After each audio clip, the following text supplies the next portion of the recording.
Hmm. Hey everyone, sorry I look kind of like this morning. I actually fell asleep for 6 hours or something? Damn, my sleeping schedule is really wonky. So I must have needed the nap or the sleep because I don't get enough maintaining the order of the preppers. Yeah, instead of what is it, the Knights of the Round Table or whatever it's called, the Order of the Preppers. The order, I should start a guild like that, shouldn't I? The Order of the Preppers. Anyways, so I got up. Okay, so here's what happened. Chloe was totally angry, right? Furious, right? She's furious because I told the lazy son of a bitch to clean, right? She said, it's my birthday, right? Well, I'll tell you what happened. So Chloe, right, decides, well, it's all quiet, right, on the preppers front. Oh, and by the way, if you're new to the channel, subscribe, hit the like button, hit the subscribe button, and hit the thumbs up button. If you're coming back, or welcome. So, first I'm going to go over my comments, okay, before I tell you the whole story. It won't take long tonight. So, I'll tell you that. So, Total writes, well, ladies and gentlemen, it's time for prepping. If you're not prepping, our fearless leader will crack the whip and light a fire under your ass to get you moving. The only way, Tildor, they're going to move their ass at this point in the game is if they get a free handout. All right, free handout. Think about it. I want to talk about that for a minute. They don't care. Have you seen anyone care? Look at my father-in-law. There's nothing going on in the damn world of the grocery store. He goes there and he gets his foods. If the grocery store runs out, what's he gonna do? Oh, my grocery store is out. I was telling him about prepping. He doesn't care. You know what? I'd rather go hungry than prep. It's a waste of my time. That was his answer. Now, for some of you out there wondering what happened, I'll tell you, right? Fire under your ass gamer. Rita has the best rants. Hands down, her shows are informative, interesting, and I love her story. A lot of people call me the brown nosing bandit, but I give her credit. I appreciate your credit, and I will back you myself, my fellow friend. You know this. And I expect credit to be credit given too, and I love Zoe because Zoe gives me the credit that's due. I mean, look, you want a story. I'm not going to spill all the beans, but Zoe said I'm like Chloe's caretaker. And Chloe deserves to get her ass kicked verbally, not by me, but by management. I mean, did you know, you want a story? Management literally told Chloe that she's going bye bye. She's all in tears on her birthday because manager doesn't want her. She's now in the mid. Did you read? The manager's like, look, you're putting Rita through the ringer. We could hear it from next door. You're screaming at Rita over what? I mean, literally, let me tell you a story.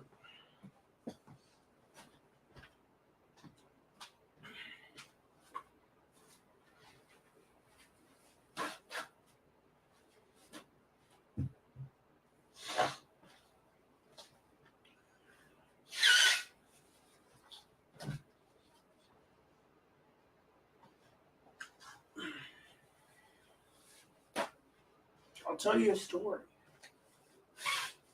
Right? I got after the video, the last video I made for you guys, right? I need my own business. The neighbors couldn't get her under control. The repairman can hear her upstairs, downstairs, painting, whatever, screaming, yelling. Why? She goes, well, I'm entitled to live here. You can't kick me out, right? They said, we can. You're abusive of Rita. We have concrete proof, video footage. You screaming and yelling. We have, she said it's on, probably Rita, is it right? What was your, she was even literally tearing down former neighbors. Well, if you do this, I'm going to go after Coutney, and the management company had enough and said, look, you can't go after the victim's advocate because they're doing their job. And Chloe's angry. They're like, you steal, you cheat, you lie. And then you're abusing Rita, literally. And then, because I was in bed, they said, Rita, of course, is tired, exhausted. Rita is sitting there on your birthday, working on her daily planners, working on marinating your dinner, working, I'm not eating, fuck that, you can take those steaks, cram it up your ass, right? On and on and on, right?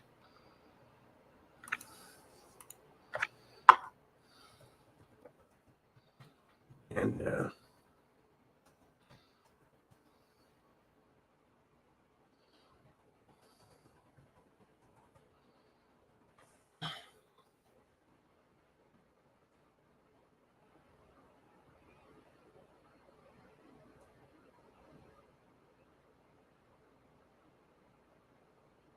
all right, so what happens? That was it, right? So, then it goes along, right? And again, it goes along. And what happens? I'll tell you.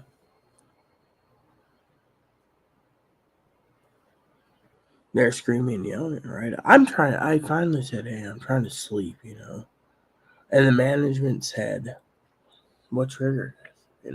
Chloe's like, oh, it's that motherfucker in there. They're being a fucking asshole, right? I'm the asshole. So I said, you guys want to rant? I said, my screen's cracked, right?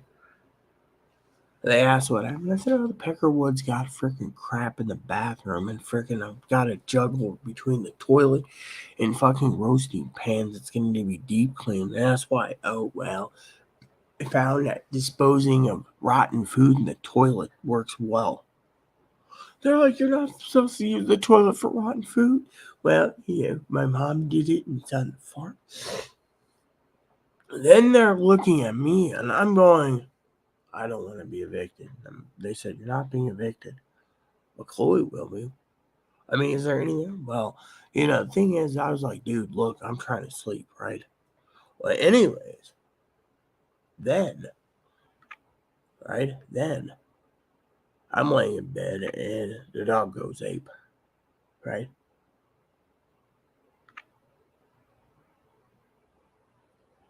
Turns out the management had enough of Chloe's attitude and called the sheriff.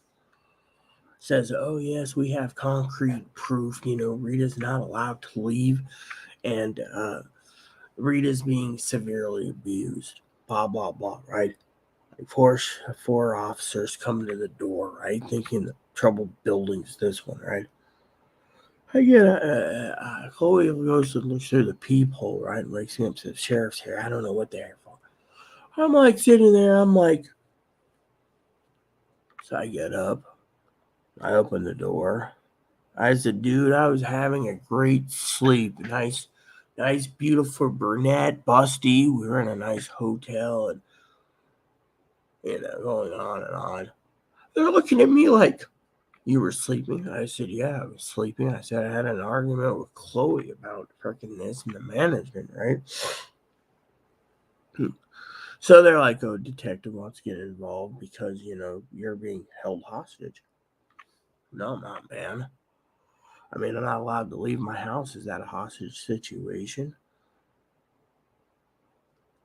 They said everything you're doing, So I said, well, I got these little paper thingies, right? They asked what for? I said, it's so I get the right groceries. You don't get the right groceries? No. I said, the son of a bitch is already throwing a fit over freaking dinner.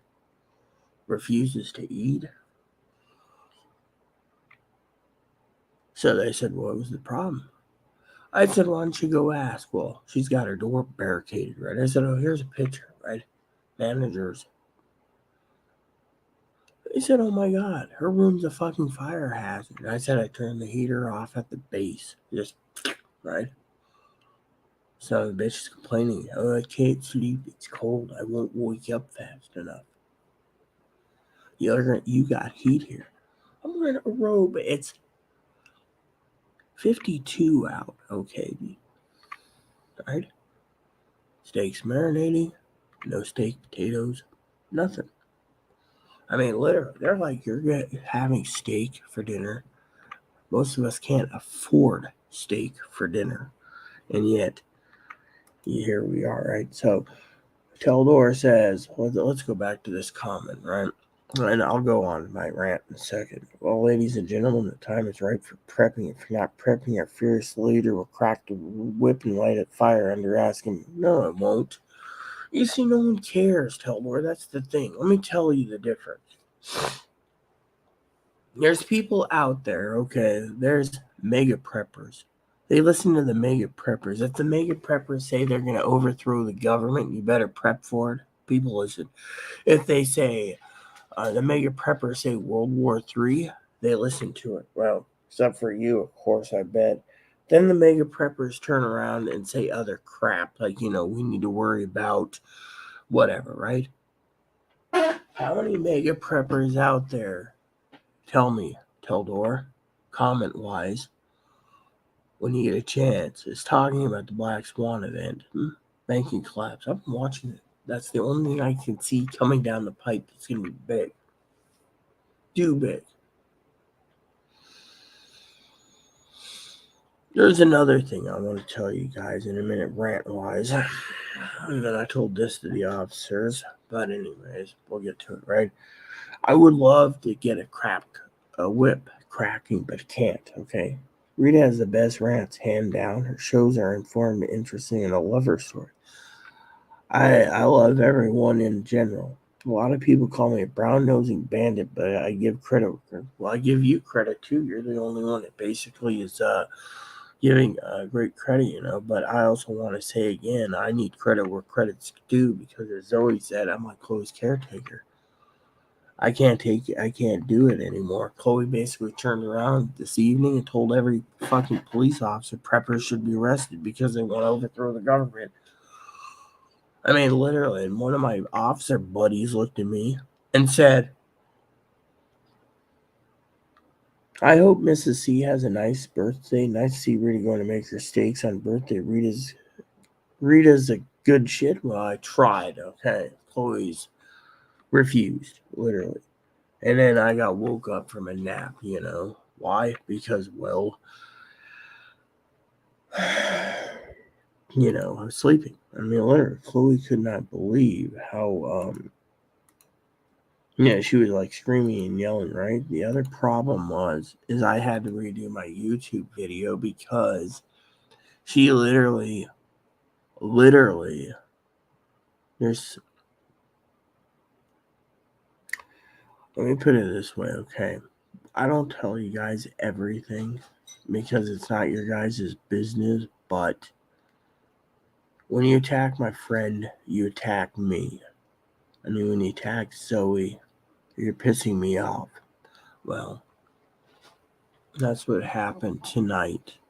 Chloe went in and started defending herself by saying I'm being taken advantage by her dad, who's wearing a Zoe suit. Right? So while the officers were here, I went through the video of Christmas and New Year's, and I said, does that look like a man in a dress? Well, female cop said no. They asked if Chloe's mentally ill. Chloe says, oh, I guess so, but you all believe that that's a real woman. That's a real woman. And this one's a real woman, right? And I said, who's that? That's my dad. And they said, the two don't, they're like, two don't add up. I mean, they're literally fearlessly saying, look, you're losing it, I said, and I explained it. And they literally turned around and they asked me specifically, okay, and this is part of my rant, all right? My video got taken down, right? Because I didn't know the last name of a person, right? And yet someone said I doxed them, right? Well, Chloe turned around on the previous video that I took down myself, okay, for security reasons. This is how good I am as a prepper. I took and deleted the video because Chloe was going on and on and on a live feed about doxing people. Now, I don't need to explain everything to you. I'll probably get an earful from several people in my inner circle about doxing. All right, but Chloe went at it last night. And literally, the officers would have loved to have copies of that. And Chloe admitted to it. I mean, literally, she's like, yeah, they said you literally could have gotten people harmed. She says, I don't care. You know why? It's just words. What are you going to do? I didn't say what city they're from or nothing, just their first and last name. Well, I had the videos completely shut, right? Fortunately,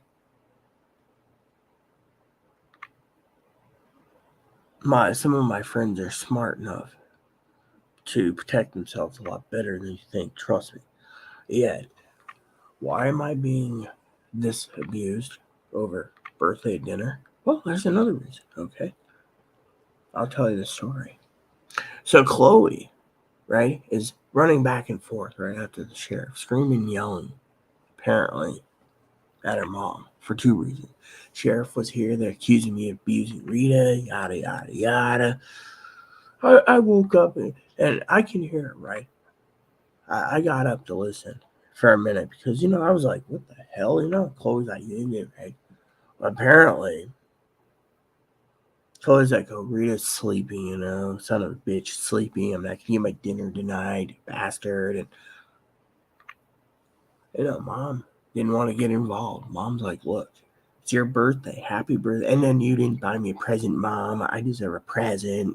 I deserve a big present, I mean, literally, her mom's like, look, I'm coming up to see you. I could have you go to Oregon. And then for that, oh, no, I'm not going anywhere. I'm going to fight it. I'm going to keep my place, right? Right? Well, let's just say in the end, right? I finally get my phone. So I get up, right? I get up. Tired as hell, right? Tired as hell. And as I'm using the bathroom,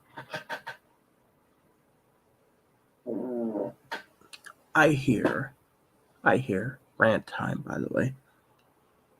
Rita's not making use of, no, I don't want fucking steak. That fucker wants to believe my fucking dad, blah, blah, blah, right?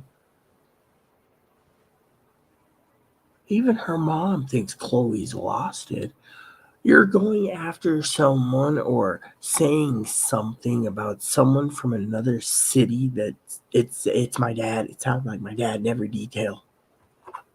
Literally calling Zoe her dad. Her mom is like, look, take a chill pill. Rita can have friends. You're not making friends, you're burning friends. And then at the same time, Chloe goes on and on and on saying the manager wants to evict. And her mom's like, well, what's the reason? Well, you got to save me, right? Chloe literally was told that Chloe cannot handle herself in real life. Yeah, mom said it. Management said it. And then this Reagan's Truth person, right? Yeah, so you tell me. Literally, they all think Chloe can't take care of herself. She throws a fit, the sheriff comes out. They want to know why, And I'm sitting here going, when is enough's enough? When's enough enough? Yeah, think of it, you preppers. Love Teldor, by the way, and his honesty. I really do. And my honesty is this. So, the sheriff asked me, right? To defuse this situation, why don't you? I said, you want me to defuse the fucking situation, right? I said, no. You can arrest me first. I showed him the pictures. They looked at it and said, told the manager, and you think Rita is against you. I said, you can do anything you want to me, sirs and ma'ams, but I'm not moving my fucking plugs or cables. And then I said, I gotta wait for the advocate to help on the other issues. Because I gotta maintain a clean house every day, or try to. And the management, who's worried about me, was like, you could defuse the situation. I said, really? You want to defuse it with this? They finally realized what the hell's going on here, and they don't like it. They got a meth head upstairs that's stealing. They got other people playing the whatever game from, I said, I heard rumors like you three are on meth. Any truth to it? Well, they literally was shocked. The fact that what's happening is they don't know what's going on in Chloe's mind, but they don't like it. I mean, literally, Chloe wants to live as a homeless bum. They don't know what's wrong with her, but they're upset about it. Think about it. She's got crap everywhere, right? I said, do you want me to fucking let her turn the heater on? I had a dream the other night that there was a fire.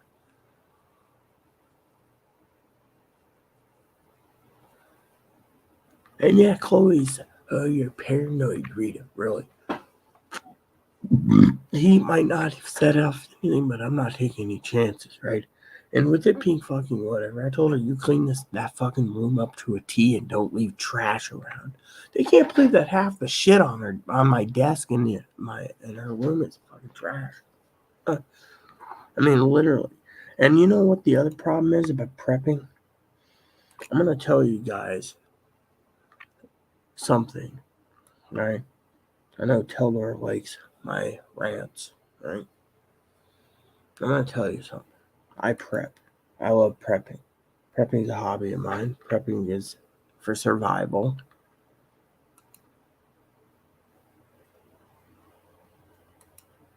And you can see I went quiet for a minute because I gotta. The son of a bitch took my phone, and then they asked her, how come I don't have my phone? And she's like, well, Rita's not entitled, right? They even asked me what happened to my phone. I said, oh. They're literally like, you don't clean up your own fucking messes. Rita trips over it, and then her phone breaks. We see we owe your phone. Well, And all on top of this, Chloe's getting angry because dear old mom won't give her gift card for her birthday. And yet, dear old mom's got some card up her sleeve. I mean, even Zoe thinks something's coming down the pipe with Chloe. I mean, literally. Chloe's basically like, my mom's not, you know what? Dad told me to stand down. Dad literally said, look, if she's not emailing you, you stand down. You don't get involved between them. If mom wants to grab a child and throw her in a group home, I mean, literally, maybe dear old mom's getting evidence together. We don't know what's going on. All we know is law enforcement basically is hearing Chloe throw a temper tantrum, and they're kind of concerned for safety of their tenants and their employees when Chloe blows her stack over something stupid, right? Now, Chloe's mom, I told Zoe the other day, if Chloe's mom is secretly recording videos and whatever, blah, blah, blah, right? Let me put it this way. I was telling the other day, Dad, about this Reagan's Truth guy, right? Or girl. I said those are the dickheads that are the problem. They don't see the overall picture like Zoe does and Pee-wee does and Penny does. They don't see any of that. You know what they see? They see one-sided, right? But what did the sheriff do? What did the management do? They're hearing it from their side. Chloe ripping me a new bunghole on her birthday because she wants the fucking heater on, and they're telling her I did the logical thing so the place doesn't burn down. And Chloe says, I don't care if we all go to hell as long as I'm warm. I mean, literally. and then throws a fit to her mom about, I go in her room, right? I said, do you want to take out? Oh, I know. Is the cake made? Yes, it is. My cake. Fine, happy birthday. Literally, you cook the fucking steak when you're ready. Okay, I will.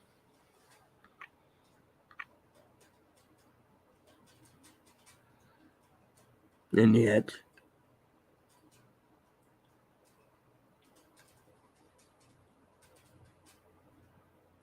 she screaming yells at me over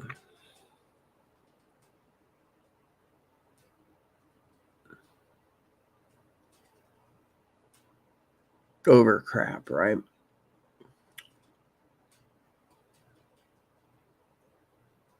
And I'm like,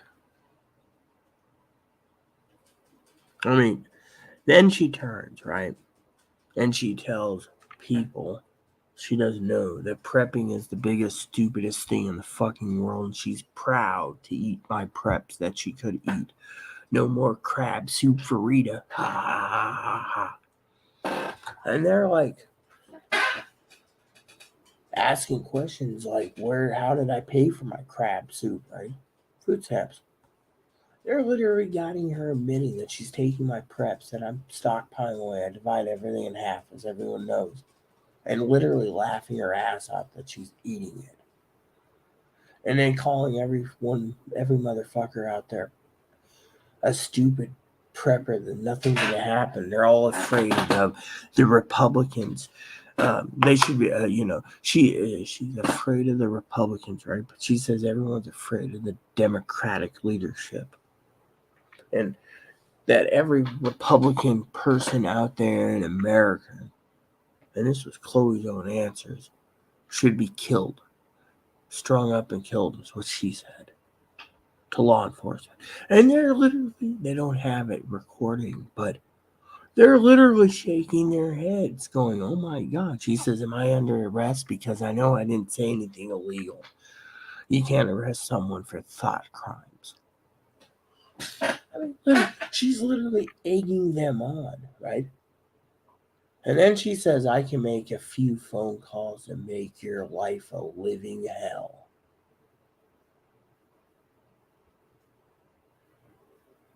And then I'm like, look, all she has to do is make a phone call to Secret Service or FBI or NSA or one agency, even if you got the clearance.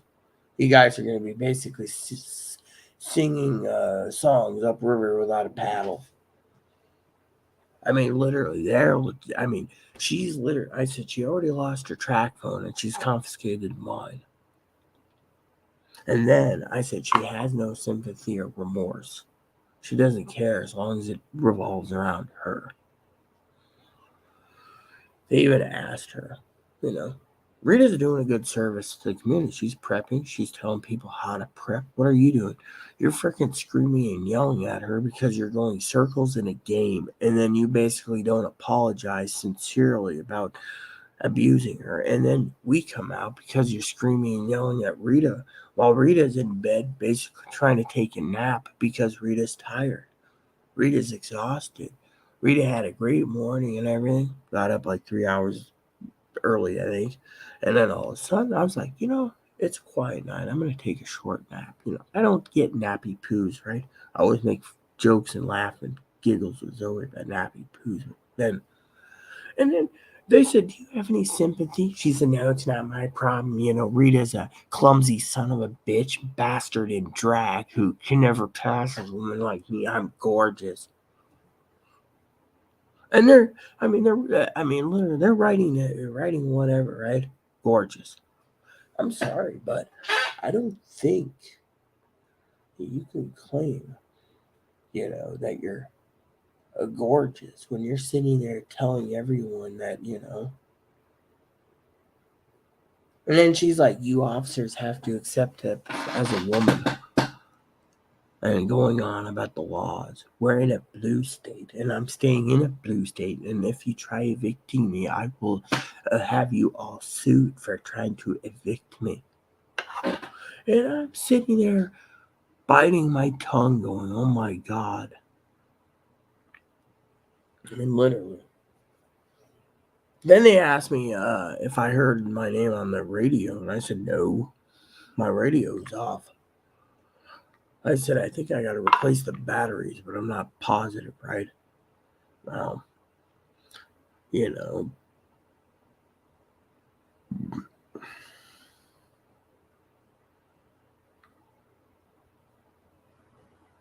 I mean, literally, Chloe spilled so many beans. When they finally left, they said they'd get in touch with me, check in on me. They asked me what I was going to do. I said, well, I'm going to try to go back to sleep. So I went back to sleep, right?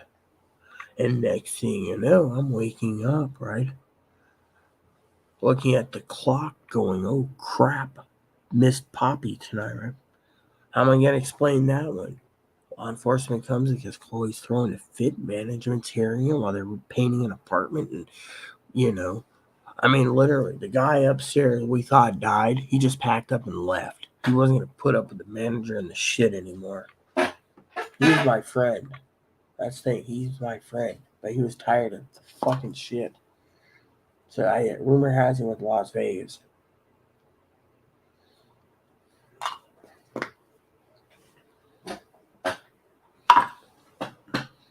I mean, I cannot believe, right? As a woman, I look like crap this morning, but you know what? We all get to look like crap once in a while. I slept good, had several dreams. One was me moving back into a high rise. I was trying to wait for it, and I got back in it, and the lady at the front counter had an interest in me, and she's like, "Here's your Disney key," It's right to get to my room when I got fucking woke up, nice busty brunette and a busty blonde. Yes, once in a while I have bimbos in my head, but you know what? It's normal, okay? I don't sit there and,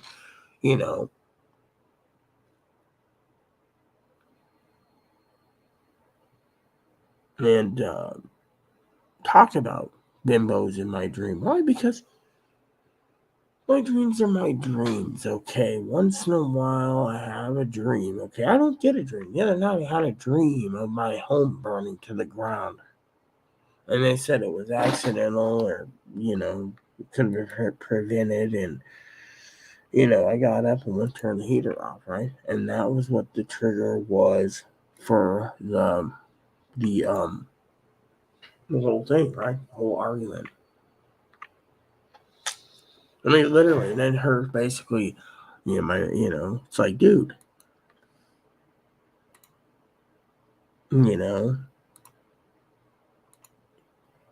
then she turns around and,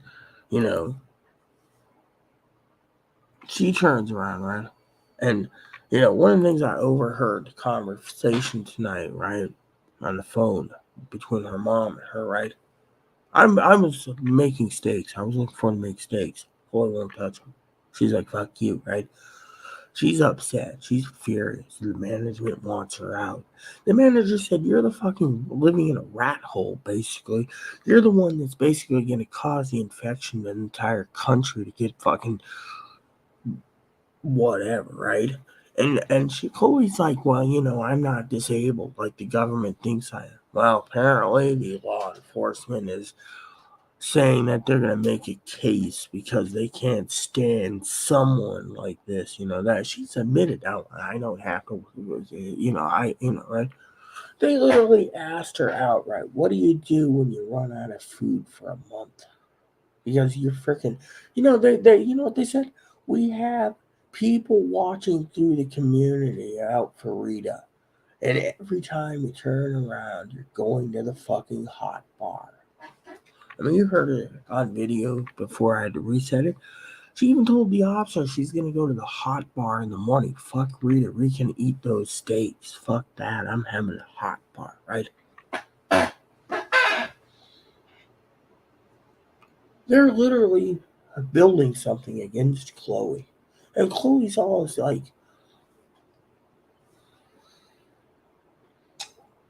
they said if we have any more noise coming out of your chili hole, Chloe, we will basically arrest you because We knew Rita was in bed sleeping. You know, the other officer has with documentaries, stock market crash. He says, "Oh, it's some Chloe's going on about preppers being stupid," and they're literally like writing information down, like, "So you stole her clam and crab chowder, and you ate. Well, the world owes me. I get." And then they were curious about the new refrigerator thing, right? I said that was the help of the grocery list, and I got people looking at me saying, people that I don't really know in law enforcement offering to take me grocery shopping because this Peckerwood is either blind or hoarding things. They even asked, "How many receipts did you get this month?" Maybe 6. So you're holding your receipt back because you're stealing right in front of her nose.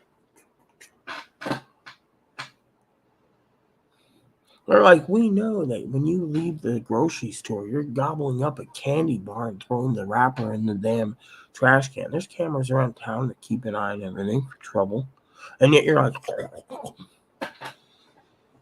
and I'm looking like, and you know what the worst part about this whole ordeal is?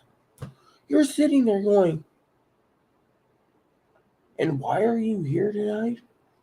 I was sleeping soundly. I had bimbos in my dream for once. Large, busty bimbos. It was a quiet night on the preppers front, and this drama happens. Well, apparently the managers are more concerned with my health than they lead on to believe.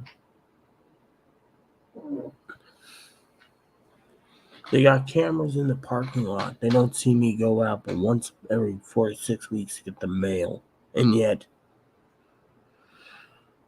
they were painting today and they saw me head pop out, and I grabbed a package, and it was my reviews, right? My reviews. And yet,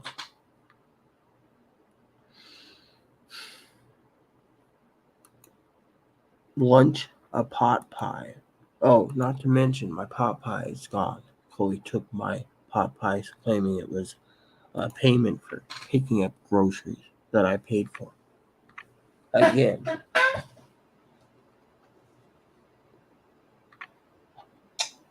I mean, no offense, something's big's coming, I think. I don't know what it is. I can't put my finger on it. Between Chloe's mom being so quiet on email and the fucking management company not even, you know, Chloe let the management have it by saying, "You could have given me that damn apartment." They said, "Why should we give a freaking disease infested person that lets cockroaches and bugs live in their apartment because you're too fucking lazy to do anything? You're either too disabled or you're freaking just too fucking lazy and you're playing the system because you claim you're a woman with a weenie and you can get away with it." I mean, literally, she was threatening to sue everyone if they touch her. "I'm a tranny. You can't touch me. Me. And I said, "Hey, you know, Teldor said in his comment, right? He said, Rita is the shit, right? Rita's a good shit. Well, let me put it this way. I offer to go to jail. I said, hey, I'll gladly go to jail. Just let me take Moppy with me. And would you at least give me a wool blanket and a cot so I can sleep in so I can get a good night's rest?" And they're like, "We're not arresting you, Rita. You're not the one that's causing trouble. We could see you woke up. Not you're sitting there. I can sense your eyes. You're like, well, if I have to stay up, where's my fucking coffee?" And I'm like, what the hell is going on here? I mean, literally, yeah, I can make a joke from time to time about my dreams having bimbos in it, but the truth is, it was funny.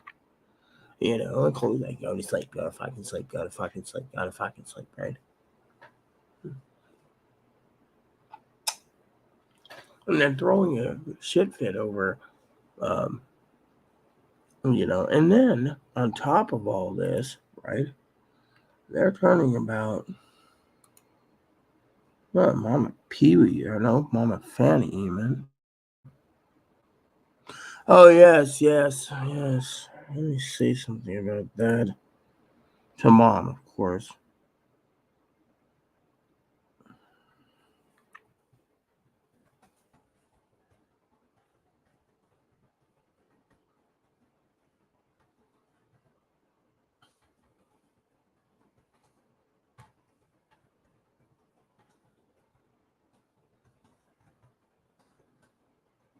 I better answer this, all right?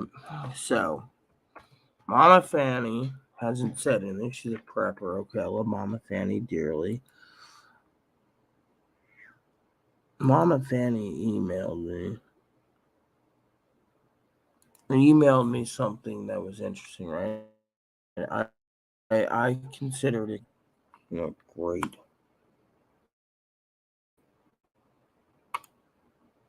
So apparently, I'm just gonna fucking this because I'm tired. Copy is. You see, the problem is there's this direction, right? What the hell? Huh. Tell me I had Wi-Fi on for a minute. That was weird. Okay.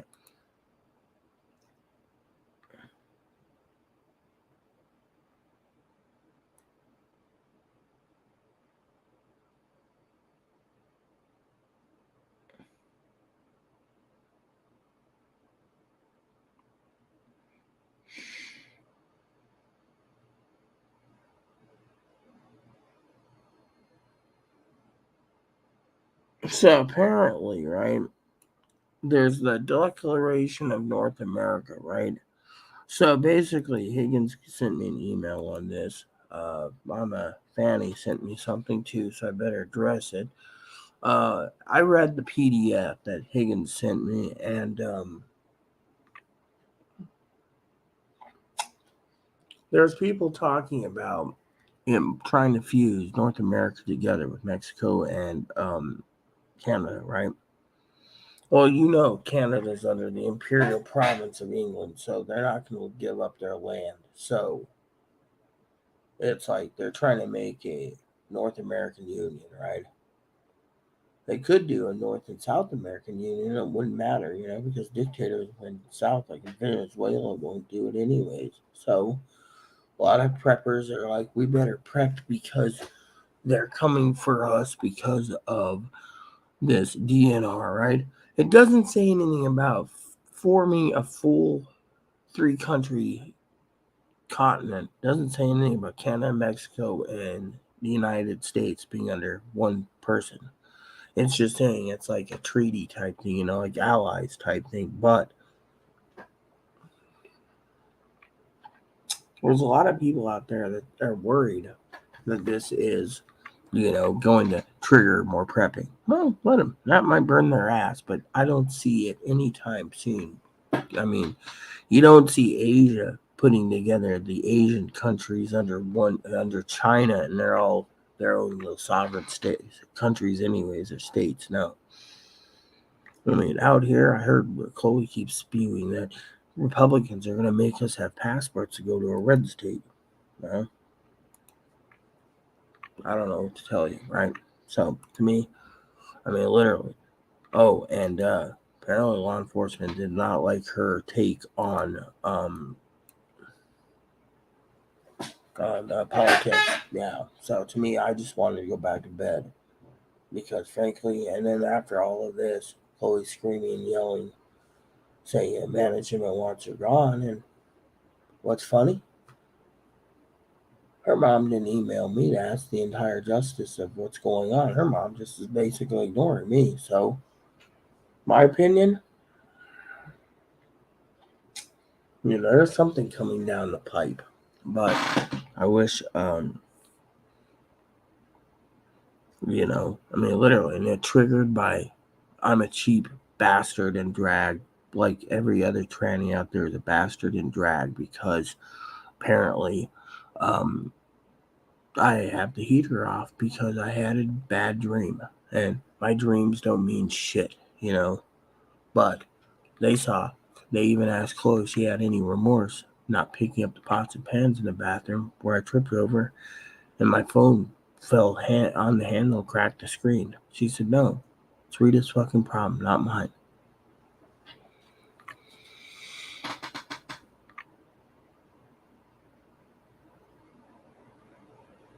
So it's, so what I'm going to probably do tonight is I'll let the comments trickle in eventually, but I'm going to finish my Pepsi, taking me a while. 1 liter takes me days to drink. I'm not a big soda drinker. People say, oh, well, that's one thing I consider a luxury. It's once in a while. But, I even sent her with a grocery list this morning for cocktail sauce and milk. She came back with cocktail sauce. She skipped the milk.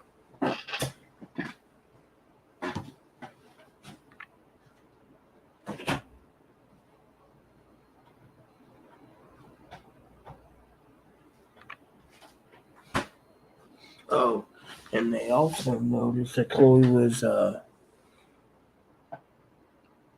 drinking a beer. They asked if I had a beer. I said, oh, I had one this morning in the bathtub.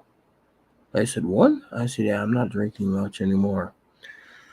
I said, the price of beer was expensive. I got to watch it somehow. And I said, I can't even get her to budget.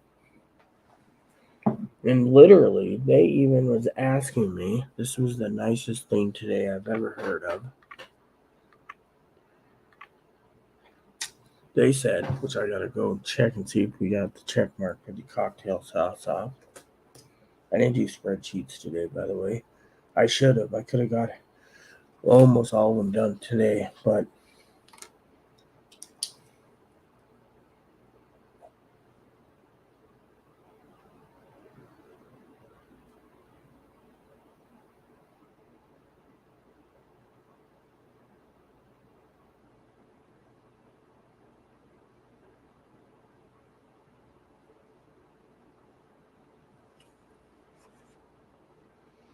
that's the thing. You got me, right? I was like, yeah, I bought these recently to maintain a little better order of sense of cleaning, and yet I'm doing all the stuff I can: floors, bathrooms, yada, toilets, etc. What is Chloe gaming?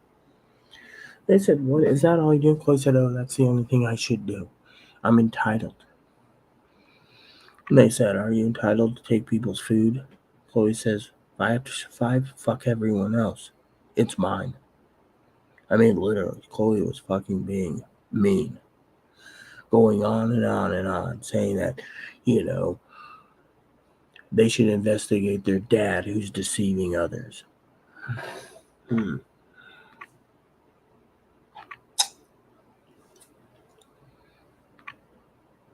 I think my video was watched like 6 or 7 times tonight on the Christmas special and the New Year's thing, with Zoe and I. I don't think there's a problem with Zoe. I don't. Chloe, on the other hand, I think Chloe's, you know what I think it is? Because, they were talking to Chloe and they were talking to me inside. I wasn't going to go outside. I said, I ain't going out in that fucking cold, man. I'm nice and toasty under my bed. You can talk to me, and I was like, dude, I'd rather be climbing into bed, I was half out of it anyways. I was just like, hey, dude, I want the brunette bimbos in my dream, but, it's like, when it comes to Chloe, right? She wants to sabotage prepping. She doesn't think prepping is useful to anyone. All she wants to do is she wants to live in the here and now and doesn't give a shit, right?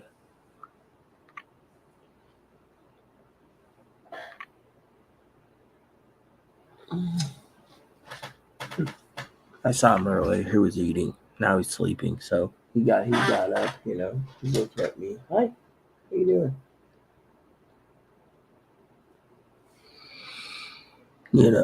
So it was a bad night, and Chloe was like, well, Rita was taking it out on her game, right?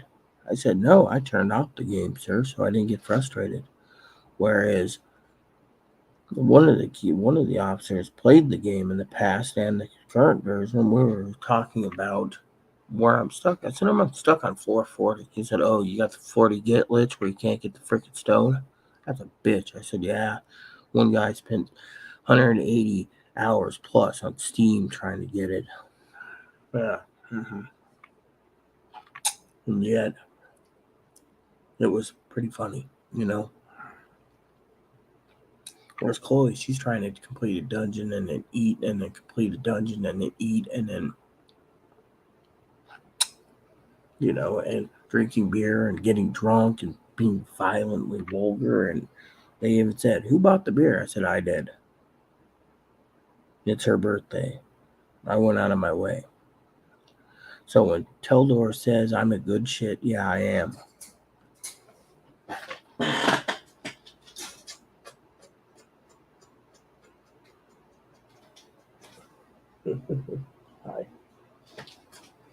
I mean, think about it. I mean, literally, they even asked Chloe why she didn't take the trash out or why I didn't get it taken out. Chloe said, well, it's my job, plus the fact I can do what I want when I want. So if the garbage waits 3 weeks, fuck it. I don't care if there are flies running around. I mean, it's like she doesn't care if she lives as a hobo. And they're seeing it, you know. I mean, I've never seen her, and she says, by law, I don't have to talk to you unless you're arresting me, and then I don't have to talk to you anyways. I mean, it was like she was egging them on. And I'm sitting there like, I said, dude, I'm not going to apologize for actions anymore because it's not my job to apologize. They were apologizing to me. Like, you know, we're sorry we woke you up. And I'm like, can I go back to bed soon, sir? Because I'm tired. I mean, literally, I said I was sleeping. I was, you know, maybe the weather depressed me a bit too today, you know. They say the weather, you know, with it being cloudy and raining, cloudy and raining, cloudy and raining, it is pretty bad, you know. And to me, I just, you know,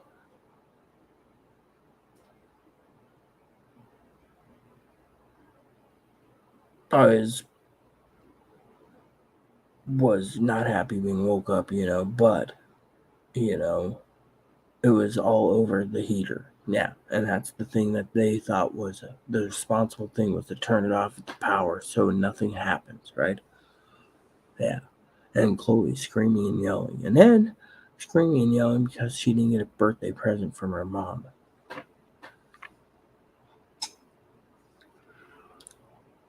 It's like your mom doesn't owe you anything. And then she demands to know why her mom's coming out here. What the real reason is. You're not emailing Rita. Well, maybe she doesn't want to talk to me. Has anyone ever thought of that? That's a logical answer. Maybe she doesn't want to see me. And she's just like, stay away, Rita. I mean, literally. I mean, and then she calls our advocates pieces of shit. Advocates promised us a bed, but they're all talk because they didn't order us a bed yet, and I want a fucking bed.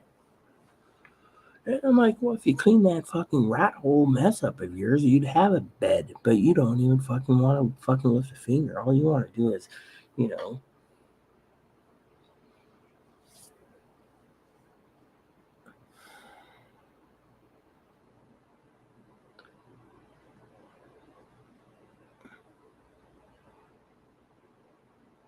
And then one of the things they had to ask me, right, which was a disturbing thing, the officers, was do I go hungry at times? I said, oh yeah, she does the dishes when she feels like it without a dishwasher. She doesn't want to do them, so fuck it. Fuck everyone else, but she'll fry up everything she wants, eats it, and then piles up the piles, you know. I said, I did a load of dishes myself today to be nice. And I was called a blind son of a bitch that didn't know how to use the washer by hand. Yeah. I told Chloe, I'll alleviate some of your problems. I'll wash all the cups and glasses. Because she'll fucking drink out of the bottles. She'll drink everything out of bottles. She won't fucking touch a glass. She'll refill her water bottle till it basically the water tastes bad, and then go buy another gallon of purified water, you know, and you know um, it's you know It's, sad. Oh, someone emailed me on AOL tonight. Probably AOL spam again. Oh, that was Mother Fanny that emailed me.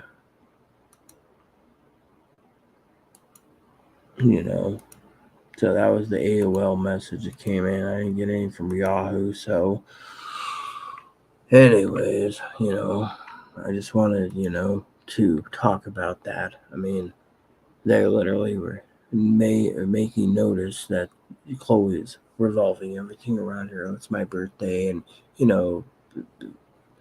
was like,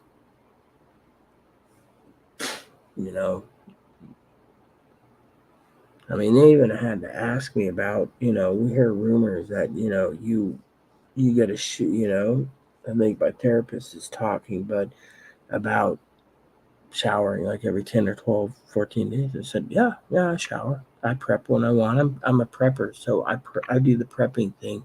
When I smell bad, I take a bath and I soak like today. Little bubble bath, a little degree soap. The degree soap's great. Mama Fanny, not Fanny, Mama Pee Wee's soap that she sent me is great, literally. Of course, Chloe claims it's man soap, but, but it's soap. It's beautiful soap. It's nice soap. And you know what I thought was interesting? Let me get my Pepsi. They literally said that I went out of my way to teach her budgeting. I've gone out of my way to make sure that groceries are properly ordered. I've done everything to try to keep her from going homeless, and yet she's basically challenging being homeless. She's literally saying, wow, mentally ill's got more rights than you motherfuckers. It's like she's egging them on, and to me, it's wrong. It's like purely wrong that, she's egging the manager on, It's like she wants us, but if she's got to be homeless, I have to be homeless. And to me, they're like, and me, I just wanted to sleep. I mean, literally, I was exhausted. I'm still exhausted. I could probably climb into bed for 2 more hours and sleep, and I'd be fine. But I decided to come on to tell you today was supposed to be a good day. We started a great day. And then it went downhill when Chloe was screaming and yelling about the heater not working. And you know me, I'm like the fucking honestest person in the fucking world. I said, oh no, I turned it off at the switch because A, the management company, and B, you won't clean that fucking shithole room up of yours. You made a mess 2 days after you cleaned it. So who's the one that's fucking entitled to heat when you fucking can't even clean the room and you can cause a fire in case of fire? I had a vision, right? And when I tell Mama Fanny, or not Fanny, Mama Pee Wee about my fucking visions, like an accidental fire and I watch my house burn down, Mama Fanny usually, or Pee Wee says, oh, well, that's a vision that if you da, right? So I was being careful. I got up and I turned it off. And I went back to bed. And then Chloe thinks, well, if I can't have heat, I'll sleep in the living room. The son of a bitch sounds like a jackhammer. You can't sleep around her. In her room, let her do it. But, oh, I have to sleep because, really, it's fucking 52 degrees and you're fucking cold. I'm wearing a fucking robe. You don't see me bitching. Some days I complain about hot flashes. Let me get my Pepsi.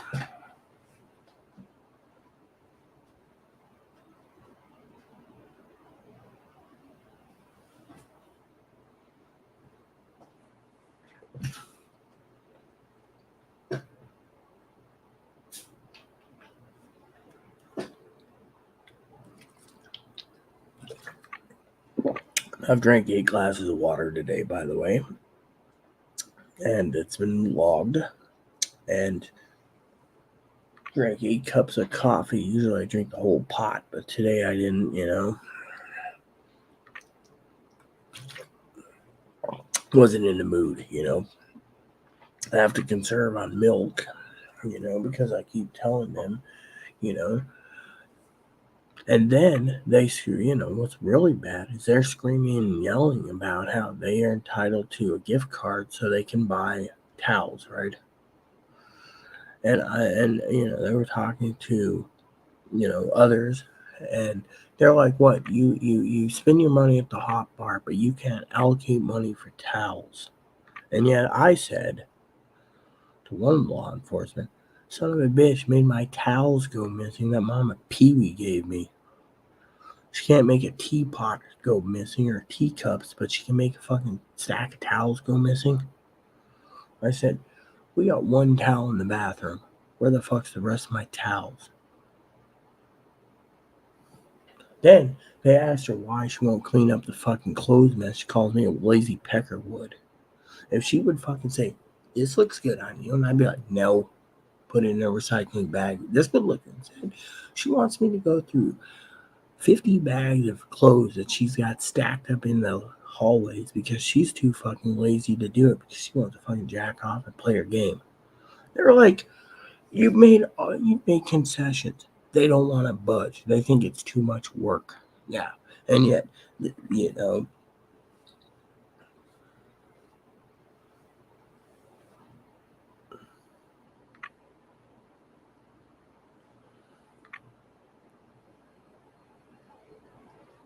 then they asked me about the ledger, right?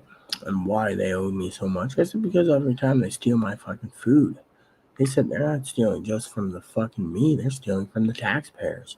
And yet, they think they can get away with it because they think prepping is dumb.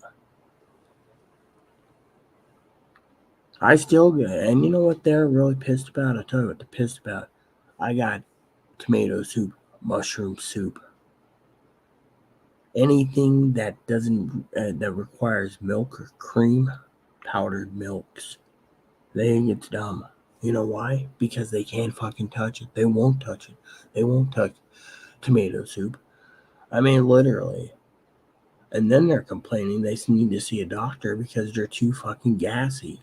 Well, maybe it's your gluten level. Maybe it's you're lactose intolerant, whatever it is. I mean, literally. It's just like, literally.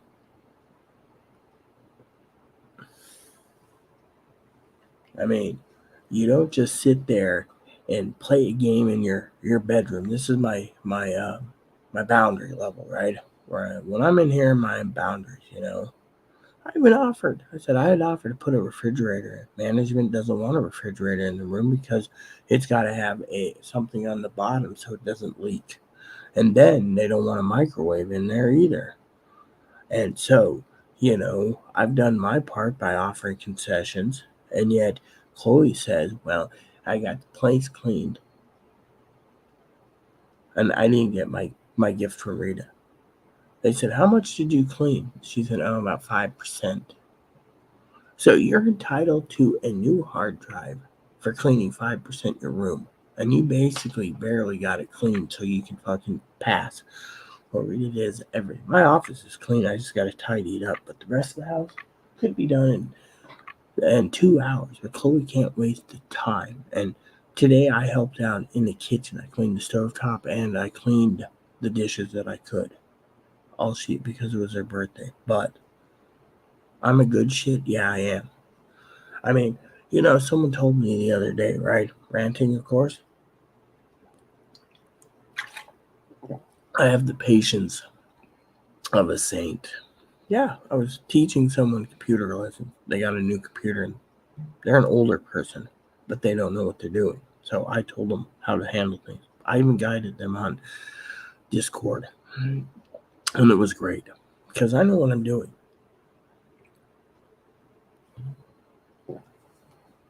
And yet, I like to help people. But what triggered the manager is before I went to sleep was I told Chloe outright to calm down and to quit treating me like the frickin' enemy and quit verbally abusing me and making threats against tenants that don't live here anymore or advocates because she can't have what she wants. I mean, literally. She was telling them, they're like the advocates working with homeless people right now. Homeless people triumph someone who's got a home, who's got food in their belly, who's So the advocate can't get you glasses because you're not vaccinated. It's not their fault. The advocate can't get off their ass to get you a mattress because maybe there is no mattresses to be had. So they're waiting patiently. But then you're taking it out on the management company, you're taking it out on Rita, you're taking it out on your mom, you're taking it out on your ex-roommate, taking it out on Rita's advocates. Why?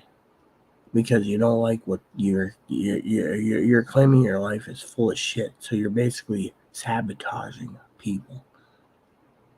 You get angry over the heater, so you refuse to eat. You get angry over your mom not sending a gift card. So, earlier she's like, when the gift card comes, buy me this, this, and this. She can't make decisions to buy it. She's got towels on her mind. She's got a new cell phone, a cheap cell phone for me because my current one's cracked, and but she has no remorse over it. She's got a shopping cart which she wants to buy yet. Make up your mind. Which one do you want? And I'll order it. But no, you know how it is. And then I got in my my planner, do better at order placing, right?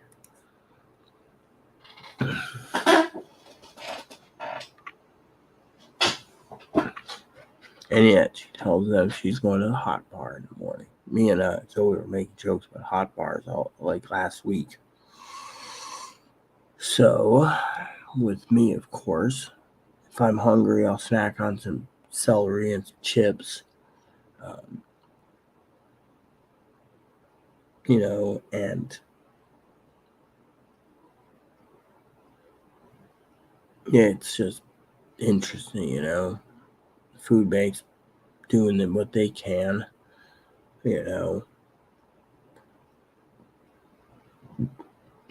And that's the funny thing is, the officers, it's based on household, and they ask me, oh, do you get any of the food in? I get the milk. And sometimes the cheese and the butter. Mostly the milk and cheese. They said, you mean everything else Chloe eats? Chloe eats the hamburgers, Chloe eats the pork chops, usually Chloe eats the chili, the soups, whatever. She tries to get soups that she eats over me. And, so to me, I'm like, I don't go there because, other issues. And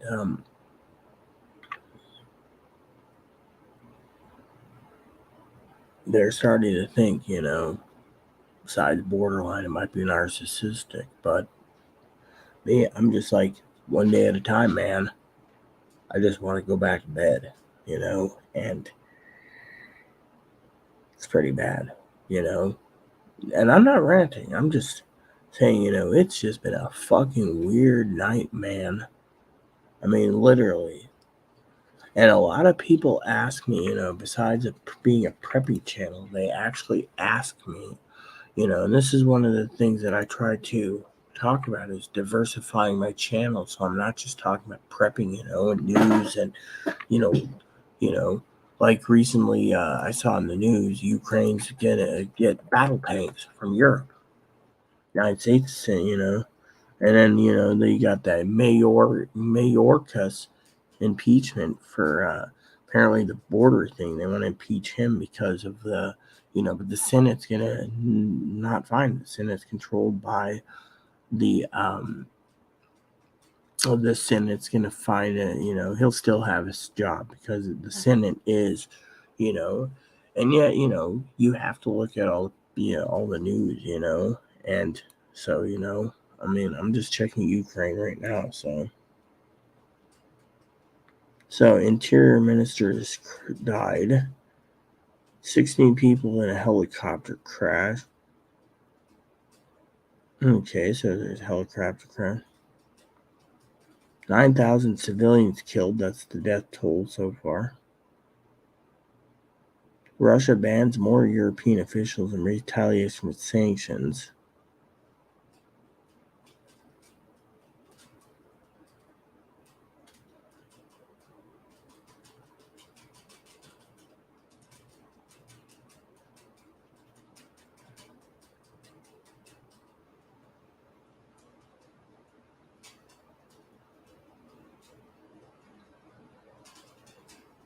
Look at this. Look at this.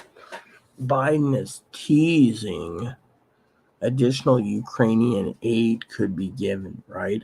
And more packages after that. So I would like to address this tonight, okay? In my my package, right? End of this week, right?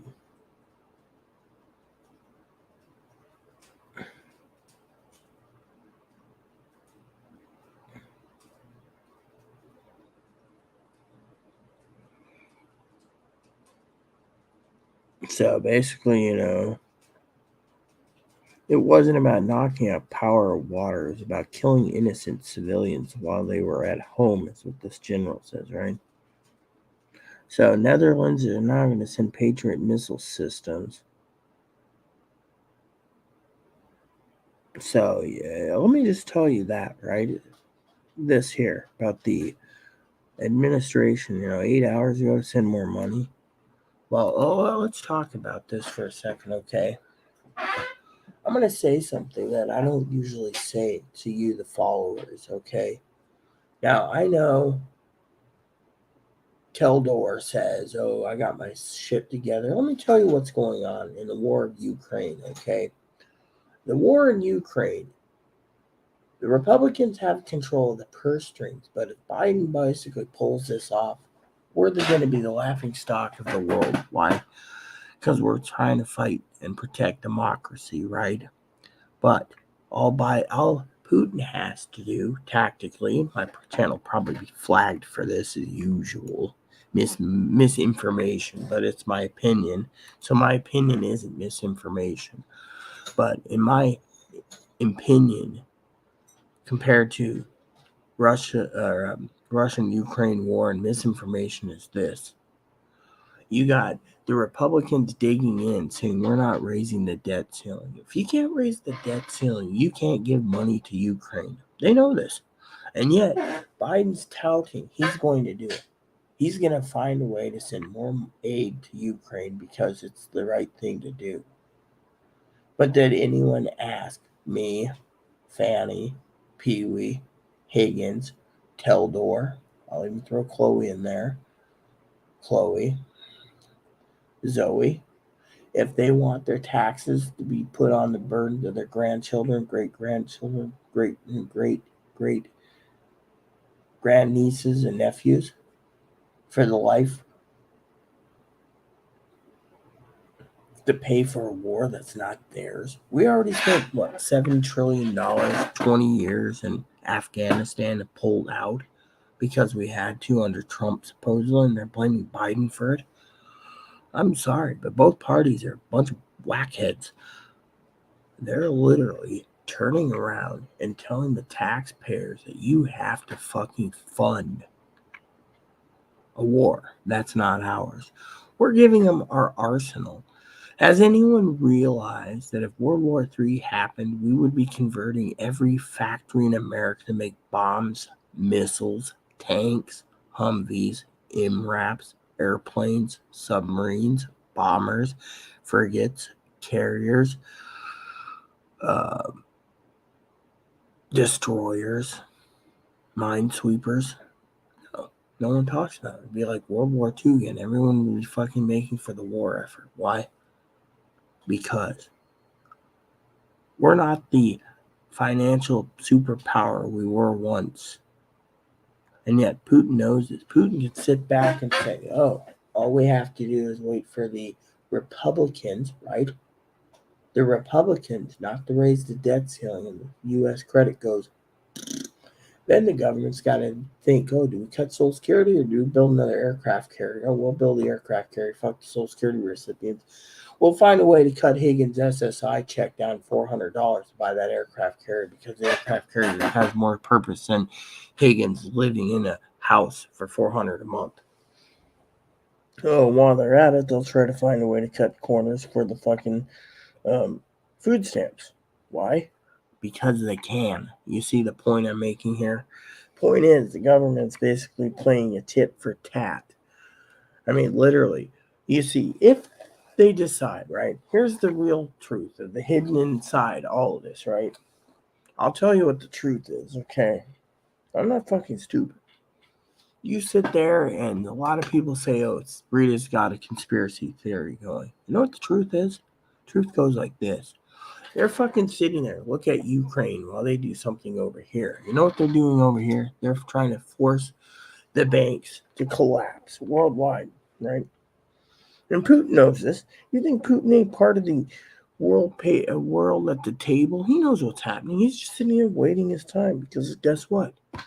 If the entire world goes into a banking crash, every country is going to be scrambling to keep their resources for themselves. The United States sucks on the tit of Mother Russia and Mother Europe and Mother Australia and Mother Asia. And what do we make it literally over here? We basically say, oh, we make things, but we buy the steel, we make our own fish hooks. We go and we get new technology. Well, let's talk about one of my hobbies, fly fishing. Companies come in and they buy a fly rod, right? They get the wood, they make the rod insert. The snake guides are from Japan. Some of the wraps are from other places. Some of the paint is from others. So when they sit there, it's not made in America, it's assembled in America. There's a difference. Assembled and made. People say, oh, we still make cars. Yeah. Well, what if you're getting your Firestone tires for your brand new cars from China? Is it still made in America? By the auto industry, apparently it does, but your radio might have been made in Japan back in the 80s. It just put in a new radio in the car, tape deck, or 70s made in Korea or Philippines, Filipino made A-Track. Think about it. Do we really make anything in America? No, we're sucking off the tit of every other country, and because of it, now we're worried about our national security. Who knows this? We're sitting there, and what are the world's doing? Well, we have to rely on countries that make wheat, rye, barley for beers, breads, and more. We have to rely on other countries for beans and lentils and rice. What do we produce? Oranges, pineapples sometimes. Guam's ours, so we have pineapples, bananas, apples, potatoes, other vegetables and groups, strawberries. But when you sometimes buy strawberries, it's this product from Mexico. Maybe it's time for Americans to wake up on this school lesson and realize we import more shit than we make. And so every time there's a new deal being made, you see companies, factories relocating overseas, and all these factory workers that's put in their hard-earned time has to go back to get retrained, or they're flipping burgers at McDonald's, or they're working in gas stations, or they're working in the medical field, like as a secretary or whatever. Think about it.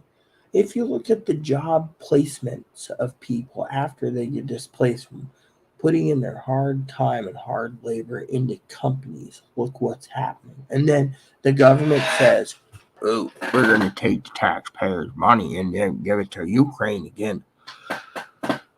I mean, look, I'm sorry to say this, but Putin knows that if the fucking debt ceiling ain't raised, the stock market crashes and he wins because everyone's going to fucking bail on Ukraine. It's every man, woman, and child for himself, right? It's not like he's sitting there going, oh, do I push the red button? Instead, he's going to sit there and see the entire country go, right? Meanwhile, who's going to be blamed for it, huh? You're going to have the Democrats blaming the Republicans. They're doing that. The Republicans didn't pass this a budget ceiling without any strings and just passed it so we can spend more money, because the Senate, they could pass a bill, but Republicans can turn around and say, look, the American people are hurting. We're doing our job, and yet you're basically pointing the finger saying we're do nothing. Oh, impeaching the Homeland Security Director or whatever. Oh, yeah, that's big news. Wow. Well, they want to impeach the son of a bitch. We got a debt ceiling that needs to be raised, and we can't default. But if we default, they're going to point all the fingers, and then in 2024, you're going to see fucking a blue wave, because every American's going to fucking sit there and say, listen here, you pantyways, You say you're doing your job, but we're not seeing you do your job. You want to peach everyone. You want to go after everyone. You have a vendetta, and yet you didn't do the fucking government work. So we're fucking sitting here saying we're going to turn our votes into fucking food. We'll take that food bag, and you're going to fucking get voted out because you didn't do it. Meanwhile, Putin knows this is coming down the fucking pipe. So he's sitting there thinking, oh, I don't have to push the red button. I can just watch the entire countries and planet go crumble because everything revolves around the United States dollar. And yet the dollar is not backed by gold. Gold standard is taken off at 74 a year. I think it's 74, right before Nixon resigned. What happened? Think about it. Now he's touting that you, the taxpayers, have to pay for it.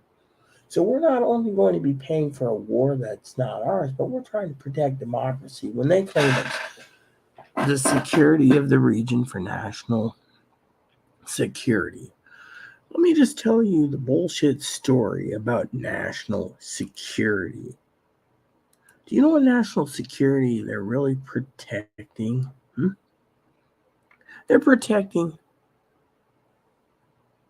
their grains. They're protecting their future oil so they don't have to tap into their oil. They're protecting their future profits. Look, let me tell you a story. The United States government is the fucking biggest narcissistic pieces of crap out there. It's not what you can do for your country. It's what they can get away with in their own pockets and what you're willing to pay for them to do something for you. So if you sit there and they say, oh, we need missile systems. U.S. says, what can you do for us, like the Godfather? Oh, we'll give you Patriot missile systems, but we want your grain. Deal.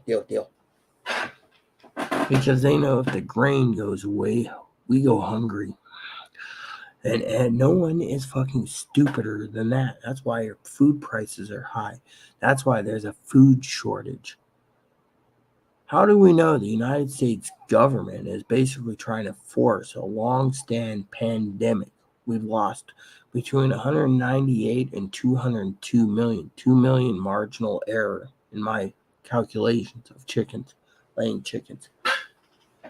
And then I asked, the chickens that were killed with the virus, did they kill them?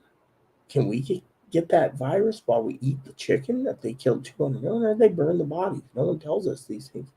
Only farmers know, but farmers aren't talking. So you do the math. You got the government touting we're going to be paying more for Ukraine, right?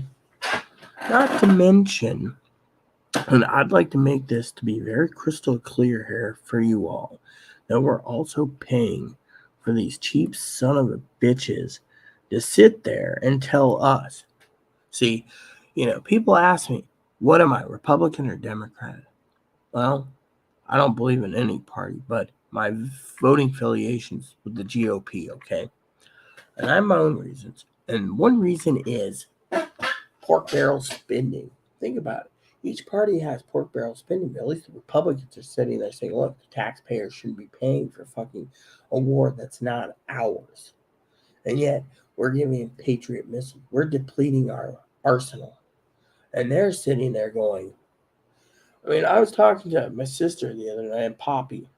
They said I was full of shit when it came to Poppy's non-voter and Teddy's Republican. And yet they think I'm insane when it comes to our arsenal being depleted. Yeah, our arsenal's being depleted and we're not filling it fast enough. It's like we're just handing a rubber check to other countries for what we need. Think about it. We don't need Chinese-made crap. We used to make American-made can openers. We could still do it. But no, they wanted the cheaper rate to go to China, cut out the middleman, so the workers had to go find new jobs, like I said. But think about it. Americans have two choices. You're either going to be on the Democratic side and say, oh, we have to support Ukraine. It could turn to World War III. It could turn to World War III any way you look at it. Think about it. No one realizes that if the United States Can't raise the debt ceiling. We're the only country in the world that has a debt ceiling, apparently. And two is, if we can't raise the debt ceiling, and two is, we can't raise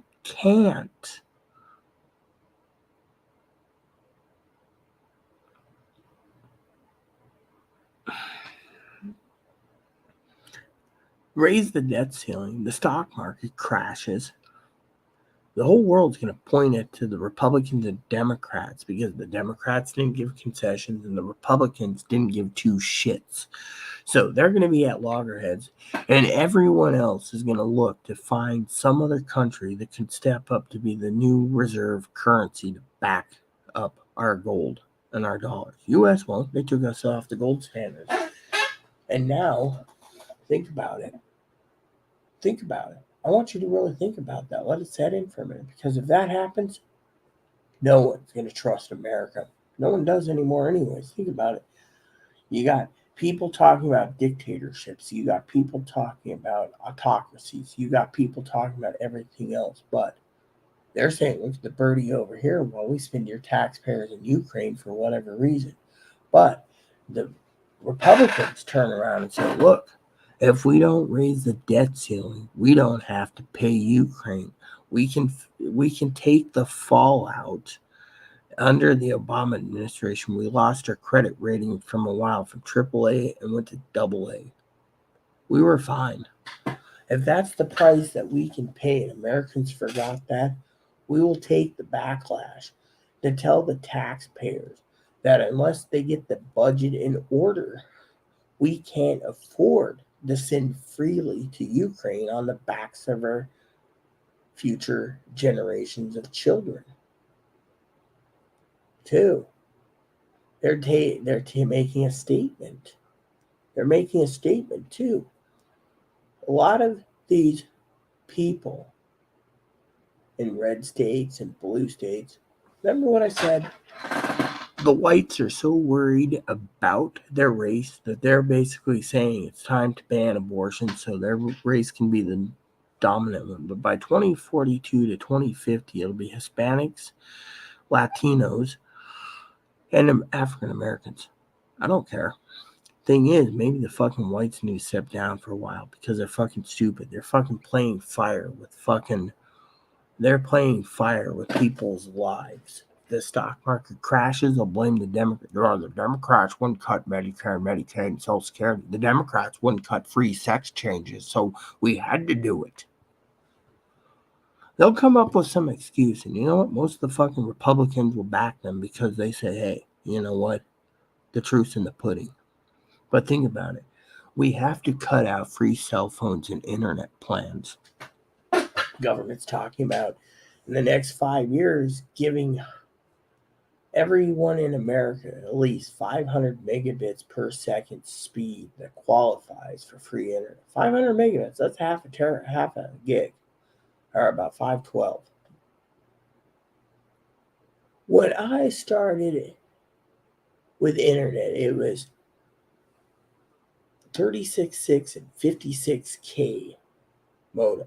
Then we went to 1.5 and then 3, and then it was DSL was 1.5 and 3 megs. Eventually, I got to a place where I had 150 megs cable. Then I move out here and I'm on 1 gig. Think about it.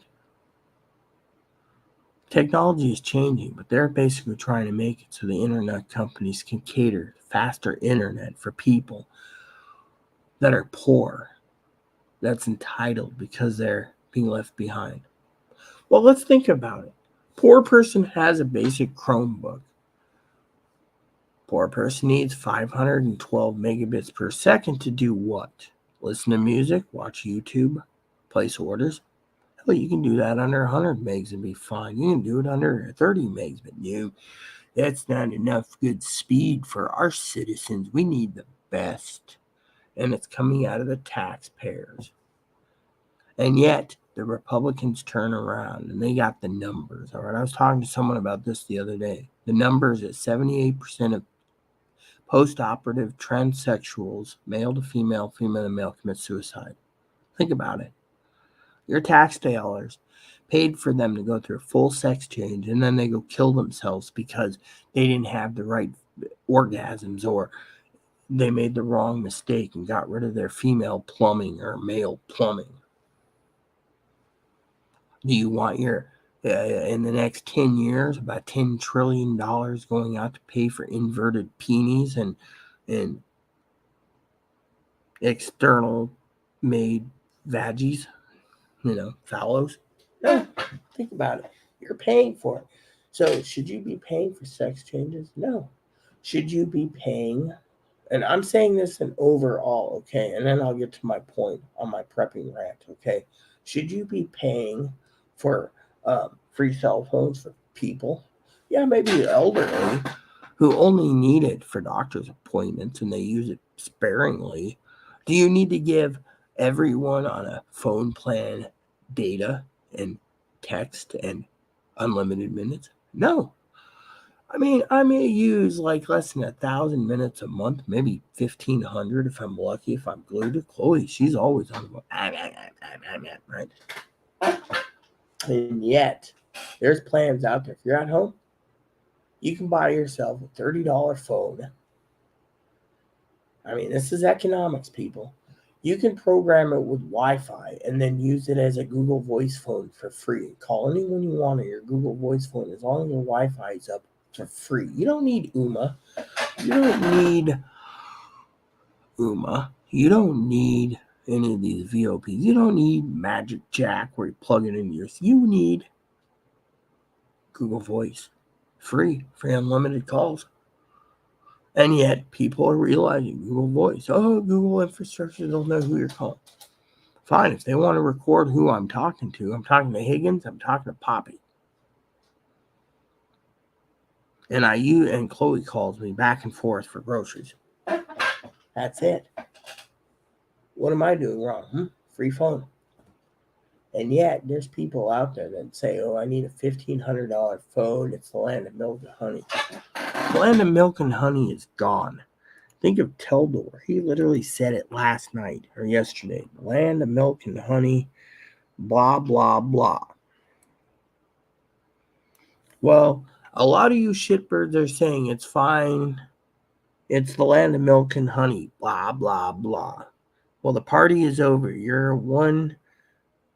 are one black swan event from getting your ass handed to you, and it's the truth. You know why? Because think of it. While the U.S. government, right, is telling you, the tax dollars, that we have to raise interest rates to cover all your financial purchases with credit cards and gas cards and financing payments for cars and boats and motorhomes and yachts and planes and houses. You think everything is on easy credit. Just finance away until you're dead. And yet, you think on the other side of the aisle, the financiers, the ones that don't have credit cards, those ones say, oh, well, we have our food stamps, we have our Medicaid, we have our Medicare, we have our Social Security. We're fine, right? We're not fine. Report came out, Social Security is 1 year shorter now in the lifespan because we paid the cost of living. Yeah. And they say by the time Social Security and SSDI runs out and survivors, they'll be paying 77% of benefits. Think about it. They got to raise it, but Republicans won't raise it because they want it to go bye-bye. It's a social program. It's antiquated. What are they going to come up with? A UBI? They don't want a UBI either because it's freeloaders, right? But on the other side of the coin, right, you got these people that want their free rent, the free internet, the free phone, but they don't think anything of it. They just think free, right? Then you have these people that are the food stamps, right? Oh, we got food stamps. We should be fine, right? Right? We have a family of 10. We get $4,000 a month. $2,500 to $5,000 a month. If you're Hispanic or you're a migrant that came up from Mexico, refugee, we'll give you monthly checks for 2 years, free clear.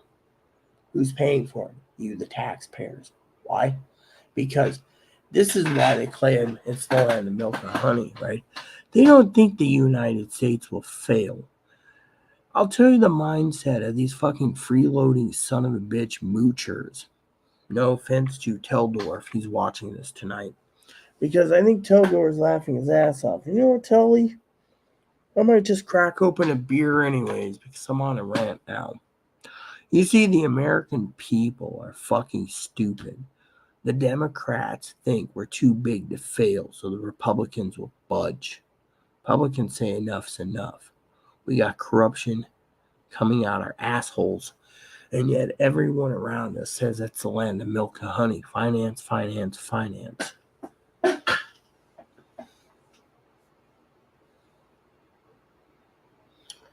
You got one side of the coin saying enough's enough on taxes. We're paying taxes. We're paying taxes. We're paying federal income tax. We're paying state sales tax. We're paying grocery tax, booze tax, pot tax, car tax, luxury tax, B&O tax. If you go and buy a gun, there's like 9 taxes before you walk out the door with your fucking gun. Think about it.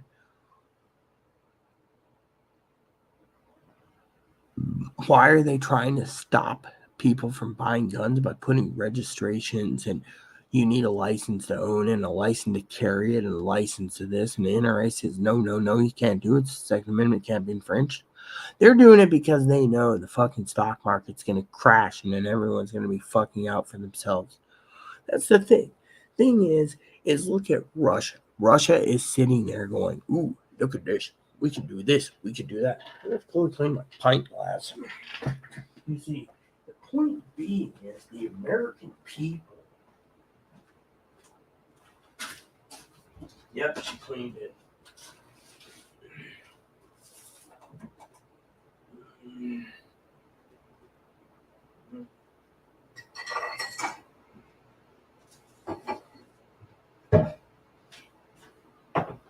The American people are too freeloading. That's the thing. They think we're too big to fail. Because we're too fucking big to fail, the government will bail them out. And then you guys can sit there and point to the preppers that were wrong yet again. Think about it. You know, I'll tell you what happened. I'll tell you what fucking happened. Over a beer. You see, when I turned around and I was looking over the shitbirds voting, remember, I voted Republican across the board. I won't hide that. The shitbirds voted Democrats to make a point, right? We may not have lost many seats in the House or the Senate on the red side. We gained some, but the blues, they didn't lose any, right? But the blues are making a point. The blues are like, look, you Republicans are going to take away everything that we worked for. Free food, free internet, free cell phone, free rent, free garbage, sewer, water, free sex changes. We're not letting you take it away. Well, I said there was 3 outcomes: blue wave, red wave, or a stalemate. It was a stalemate. Yeah, pretty much. Why? Because one house would be controlled, the other didn't. Meanwhile, the preppers, right? This is why they claim we, the preppers, are wrong and we don't need to prep. Okay, I'll tell you the fucking real reason. You see, they turn around and they say Americans can't fail.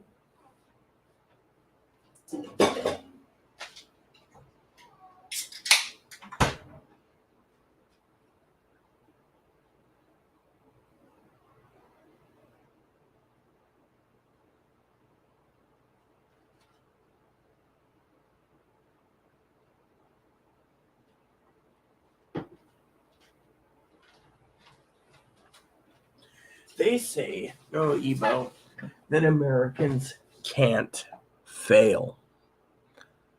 Right? They'll raise the debt limit so you guys can live your comfortable, posh life of freeloading. Because that's what the country is now about. When they say milk and honey, they mean the land of freeloading bums.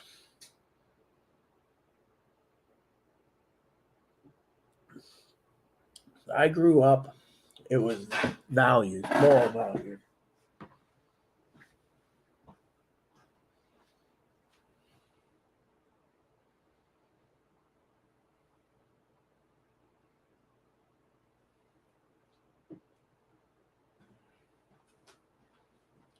And what happened, I'll tell you. Nowadays, people don't care. I've seen videos where people say, the government's got to take care of me because the government's my baby's daddy, right? African American woman, 30 kids. And I'm not lying about the numbers. 20, 30 kids. Think about it. And yet, the taxpayers are funneling the bill. And yet, these people that pay taxes, they pay taxes. Let me give you an example, okay? Mama Fanny, Brother Higgins, and Mama Pee-wee. Let's just say Dinky, too. Let's just throw Dinky and Corey in the mixture, right? They all pay taxes. Then they do a ballot. Raise taxes for schools. Raise taxes for this. Mama Pee-wee, Higgins, Dinky, and Corey. Fanny say no. Gets passed anyways, right? Then they're paying more for taxes. I say when someone basically passes a bill that says no, the law should be rewritten that whoever says no on the ballot should be the ones that don't have to pay the higher taxes of properties because they voted no. In this state, they had so many ballot initiatives basically raising things that every American in this fucking state said where I live, no, and it didn't pass. And the governor was like, ooh, we made a statement. We said no. You want a 24-year bond to build a new library and raise the taxes in the county. Sales tax, pot tax, booze tax, property tax. We all banded together and said no. Why? We don't want more taxes. What is our taxes paying for? Remember, Teldor said the other day in a comment, he's paying taxes through the nose in North Dakota, I think it was. And what is he getting out of it? Nothing.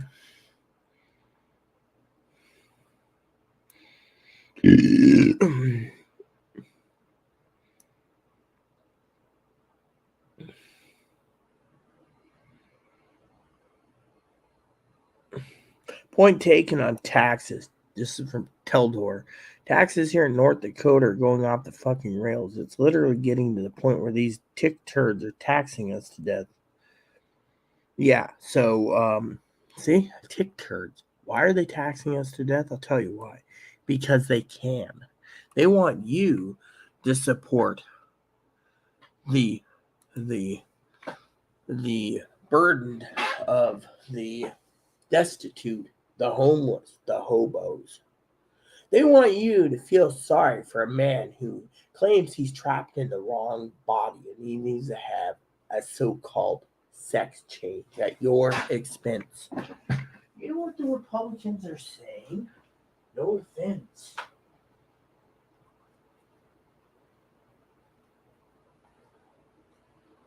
The Republicans are saying that if I can't get my tits done for free, a man shouldn't go and claim they're trapped in the wrong body to get the taxpayer to pay for their fake fun bags.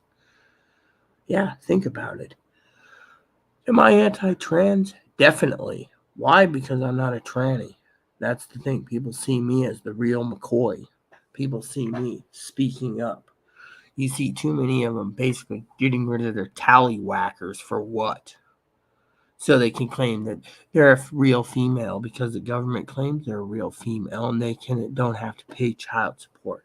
Yeah, there's a lot of them out there, but we can go on and on and on. But I said I'd have a beer with you and tell you, the truth in the pudding. The pudding is there. You guys got to cull through it all to find the fucking truth nuggets, but you don't want to.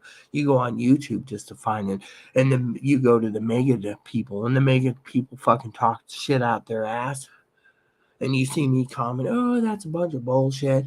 I get banned. And people say, oh, that weirdo got banned. Good for them. And yet, And yet,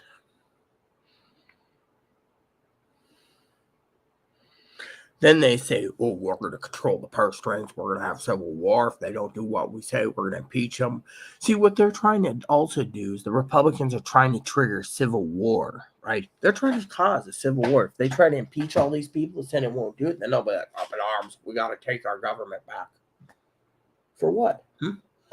The Senate's not going to impeach a Democratic leader in the House and in the Senate. Like anyone. President Biden, Vice President Harris. I mean, I bet you if the federal government, if the fucking House of Representatives wanted to impeach Kevin McCarthy, the U.S. Senate would impeach him. Yeah, literally. Make sure he never voted for office again. Why? Because the Democrats are like that. They'd be like, oh, look, they're going to impeach Kevin McCarthy. They won't do it to their own party. But you get my point. The Democrats would jump on it in a heartbeat. And they decided that the MAGA extremists needs to be impeached, right? I'm just saying, hypothetically, the Democrats would jump all over it because they could. If you look at the fucking big picture here, that's the truth nugget right there. They would jump on it like shit on stink. But think about it from my point of view.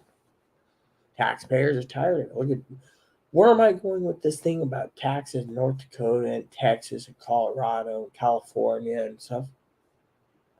Where's their fucking tax dollars going?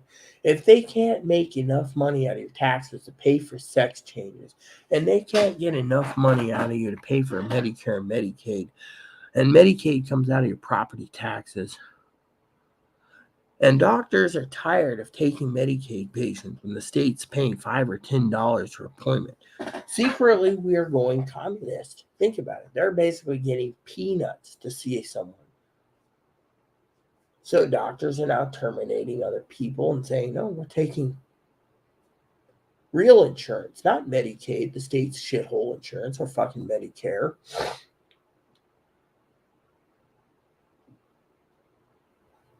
Americans need to realize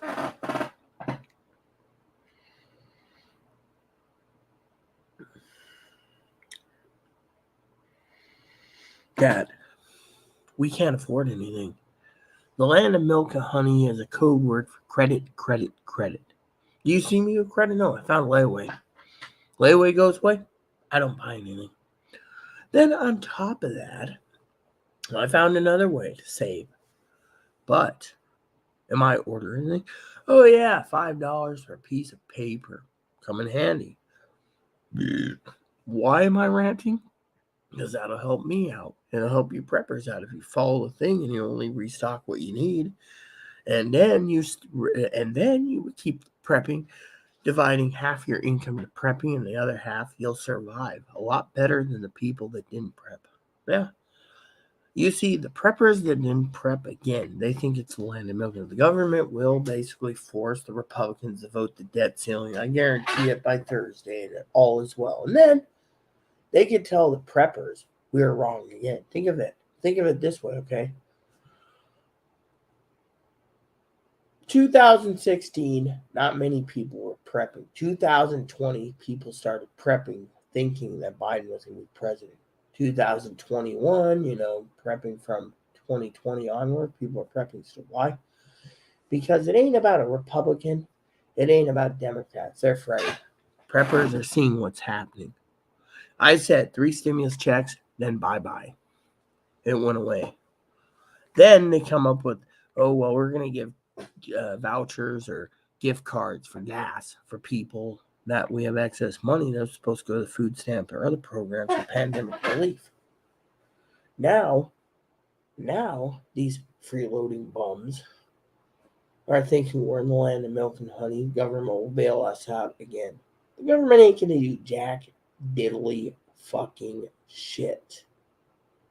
Government ain't going to do fucking crap. What is the government going to do? Nothing. The government has no money. They're not saying it. But when it comes to the government forcing people to sit there and rely on the government for a handout, that's better because they believe that government won't fail them. Government has failed them. Our arsenal's going to Ukraine.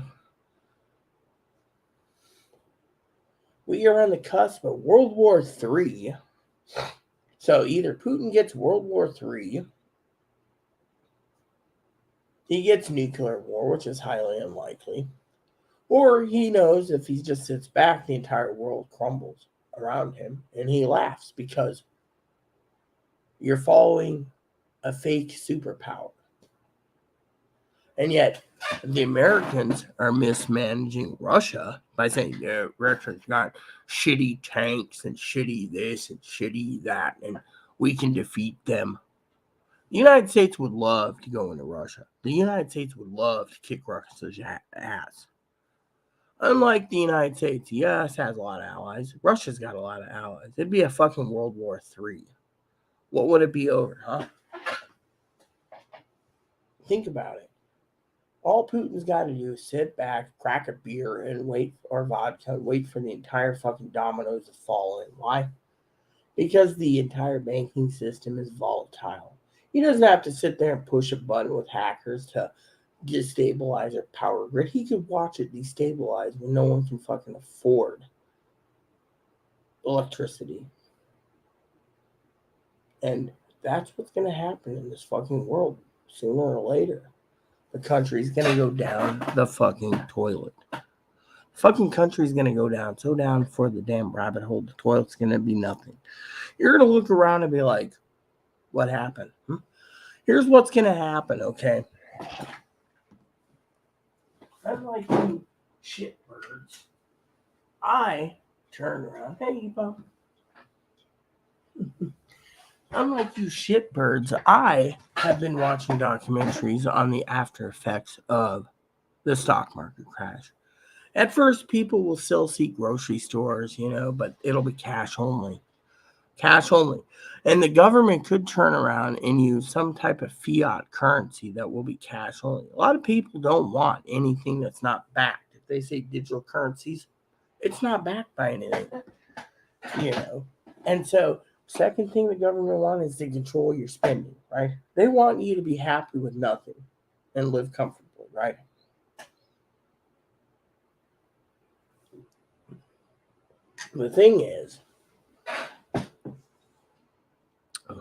The point is, Americans are suffering. You see, you had natural disasters, you had the dust storms, you had the dust bowls, you had tornadoes, you had drought, you had everything. Think about it. 1929 stock market, right? What was going around the world? You had dust storms. You had dust storms. You had drought. People say, oh, I don't remember. Think of what we're having now. We're having wonky weather, tornadoes, hurricanes, flash floods, droughts, snowstorms, all on the cusp of the stock market crashing. Why is the stock market crashing? Because let me tell you what the fucking world has done. And Putin knows this. Putin sits there, right? Here's Putin. I'll tell you how Putin's thinking, okay? Putin is sitting around.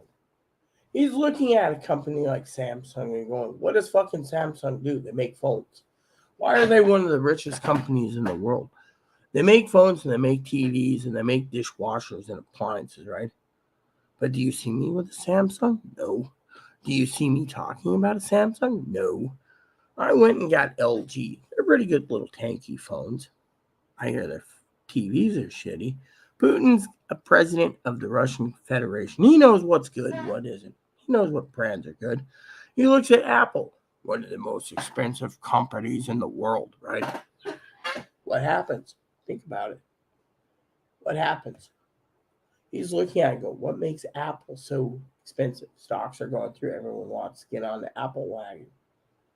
But it's you see, the technological companies, okay, have super inflated their stocks. And then that double stocks and then this and that and stock splits and everything else. But is it that important? No. You know why? A lot of people know Android, Google, Samsung, Apple, they're all working with the government to spy on you. And yet, spy on you. And yet, what are they getting out of it? I heard the Russians are still using 1G or analog flip phones because that's all they need there. It's affordable and quick, and it makes a phone call. But out here in the West, we have to have the greatest and latest. Maybe Putin has the latest and greatest, but you know what? So many people are banking on all these fucking technological companies that the entire stock market's going to fail. What does the stock market do when it fails? Think about it. You say, oh, where the government's going to bail us out. It's a land of milk and honey. We can't fail. Really? That's what they said in the 20s. We're too big to fail. We failed. You don't read about the backstories of the Great Depression. In the time of the Great Depression, there was only a few companies staying afloat. The most important companies. You say, oh, we're too big to fail. Think about it. The butcher stayed in business. Who had money got the meat. The canned goods corporations that made canned goods, the foods, some of them stayed in business. But nowadays, look at how many people turn around and try to make affordable foods. Think about it. Think about it. You go to nowadays, what do you get? What are you getting? Butchers you don't see anywhere. There's very few of them. You go to a grocery store, they have a meat department. They either wrap their meats or they bring it in already prepackaged. That's it. You got to go through specialty shops.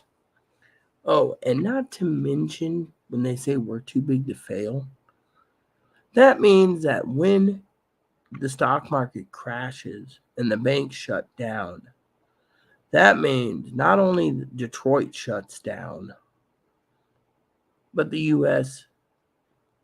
headquarters of Samsung, Apple, Microsoft, they all shut down. They might fire people. They may lay off people. They may say we can get through this, but they won't. Because how many people in a post-banking collapse we're going to need to use a computer? You see, technology is bringing this country down. Everyone has to finance the latest and greatest phones.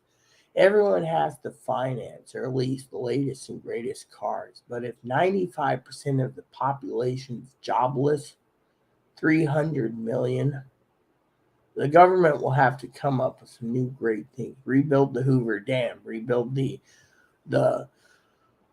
Grand Coulee Dam, rebuild Mount Rushmore. Just had to throw that in there as a joke. Gold mining, uranium mining, whatever they could do. Build an entire thing where you go that we could become a military industrial complex again, because what happened? Too many people were buying things on credit.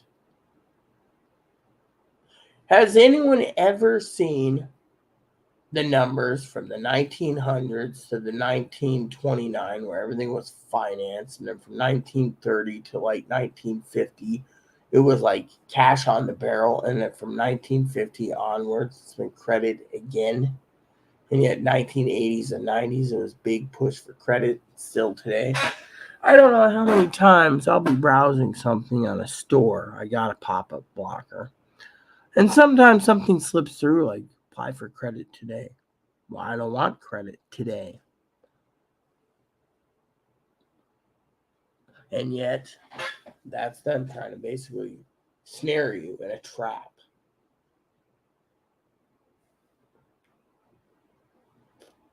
You see, everyone thinks the true definition of America is finance everything. If you die, your credit's dead, gone because you're dead. And whatever the government or the credit card companies want, what are they going to take from you? What if you live in an apartment? You finance everything in the apartment. What are they going to do? Take your 30-year-old TV and go, oh, this is an ancient piece of junk. Everything that you finance is going to become junk anyways. They know this, but they want you to live in a complete cycle. And they'll raise the debt. We'll see a limit on your credit. And they'll raise it higher and higher to put you higher in debt. But if banks don't get paid back, the banks fail. The stock market fails. They don't raise the debt ceiling, stock market fails. The United States wants this. Why? Because they want to reset everything to zero.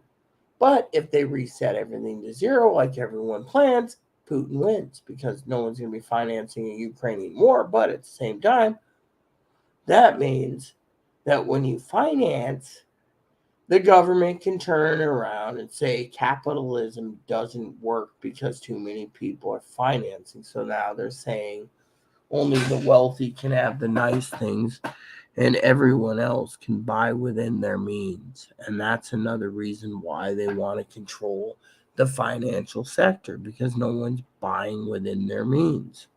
Think about it. People look at me and say, Rita, you live without your means. No.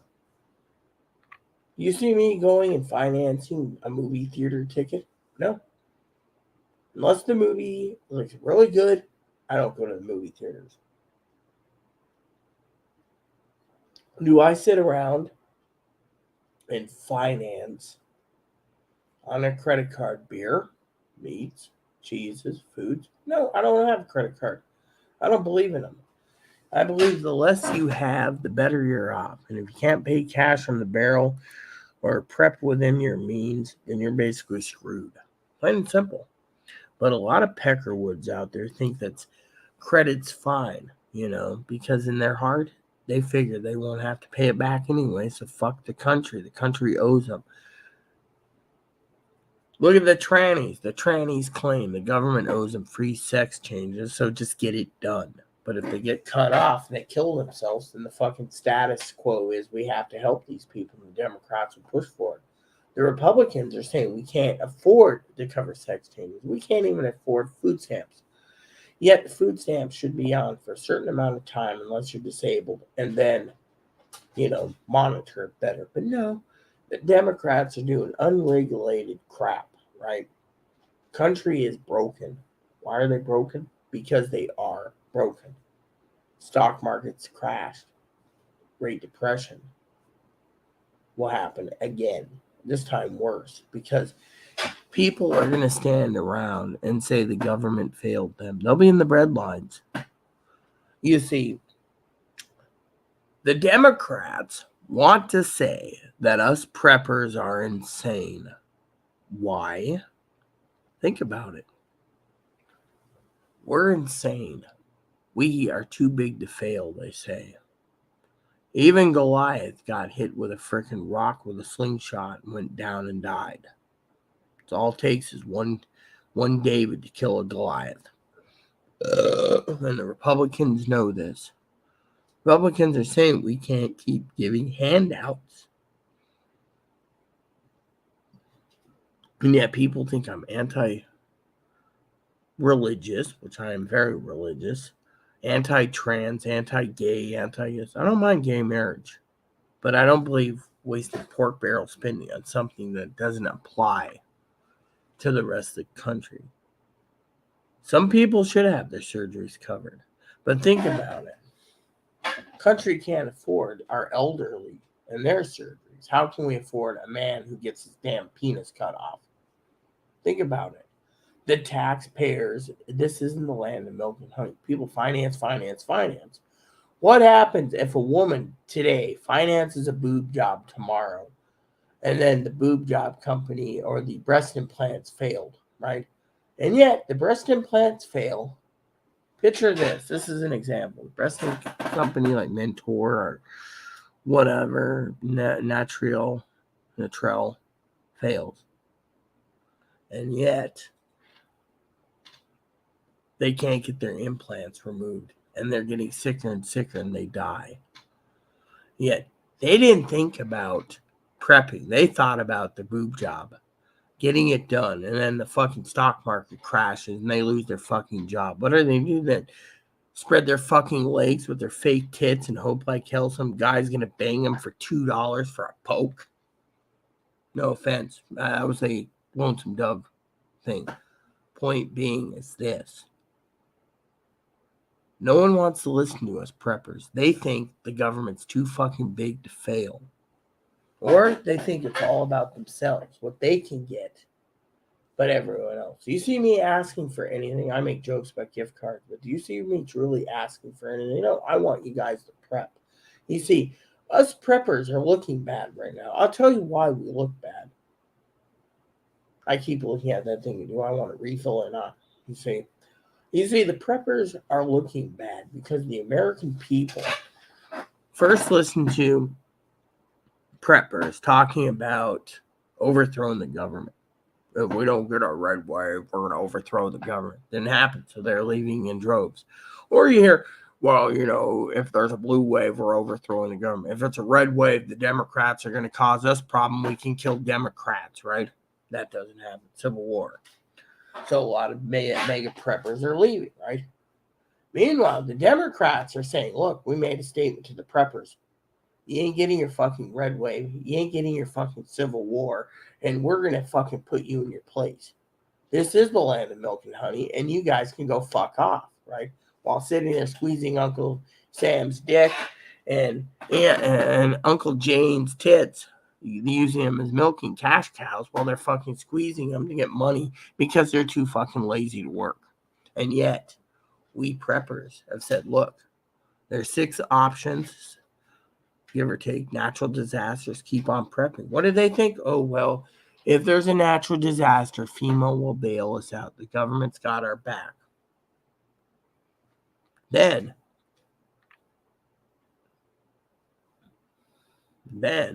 what are we prepping for? Civil war. Oh, well, civil war, the government's going to got our back. They won't take away from the citizens that aren't going to fight. That can happen. World War III or nuclear war happens. Oh, they'll diffuse nuclear war. They always do. The government's too big to fail. World War III. Oh, they'll diffuse that by sending, because we freeloaders support sending money to a freeloading communist country, former communist country like Ukraine. We got to preserve democracy. Even if we have to cut corners and raise taxes for the wealthy, we'll get it done because the wealthy need to pay their share. So the Democrats think the wealthy need to fucking pay their share to pay for fucking Ukraine. Think about it. And yet, we're the land of milk and honey. We're too big to fail. I'm sorry to say, but we are ready to fail. Empires come and empires go.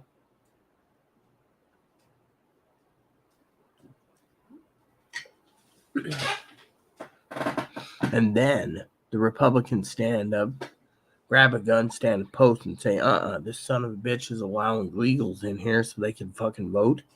My opinion, not misinformation. What happens?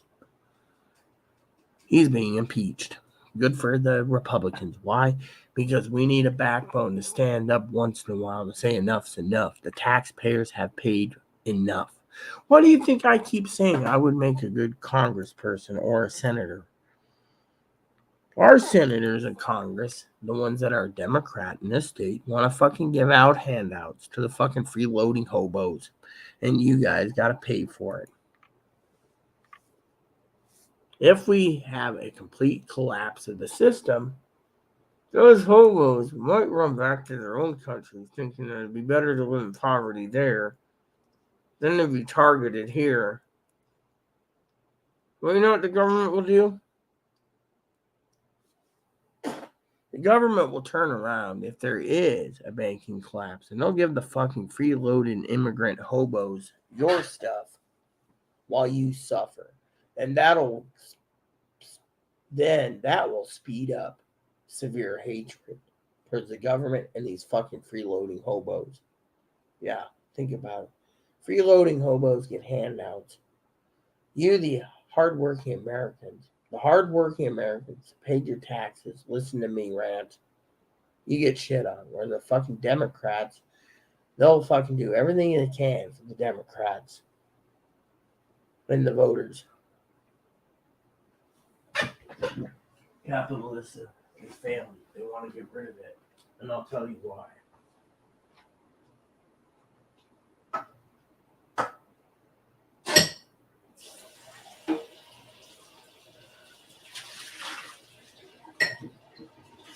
Let me use the bathroom. I'll be right back.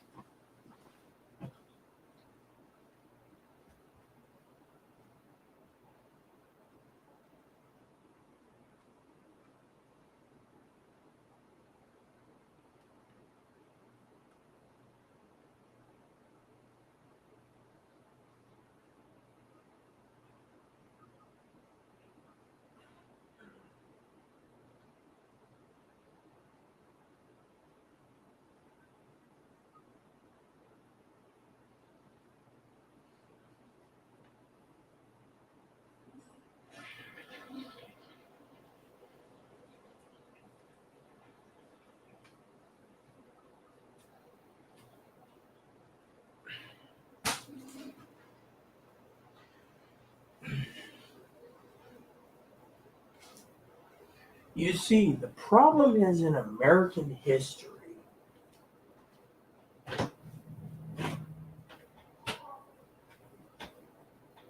You see, the problem in American history is in the 20s, everyone financed everything after the pandemic. Then the Great Crash 29 hit. People were killing themselves over their wealth. They accumulated it for 40 years and then it goes bye-bye.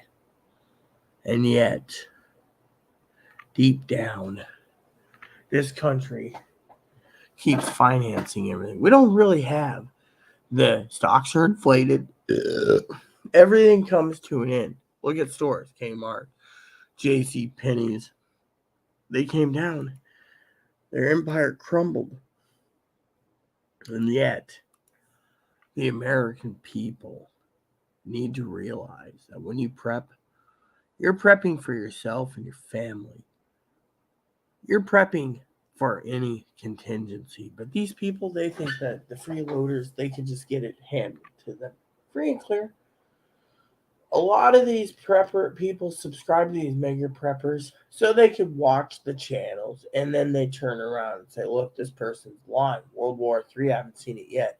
Oh, this person's lying. I live in Illinois and there's no food shortages. Oh, this person says there's food shortages all over Ohio. I live in Ohio. There's no food shortages. They watch to see how many of these guys are lying to their viewers to get votes or to get something, right? And then they say these preppers are insane. This one says there's food shortages. This one says there's this shortage. And then they do research and they find out 75% of the stuff is false. And yet, they look around and they say, what gives?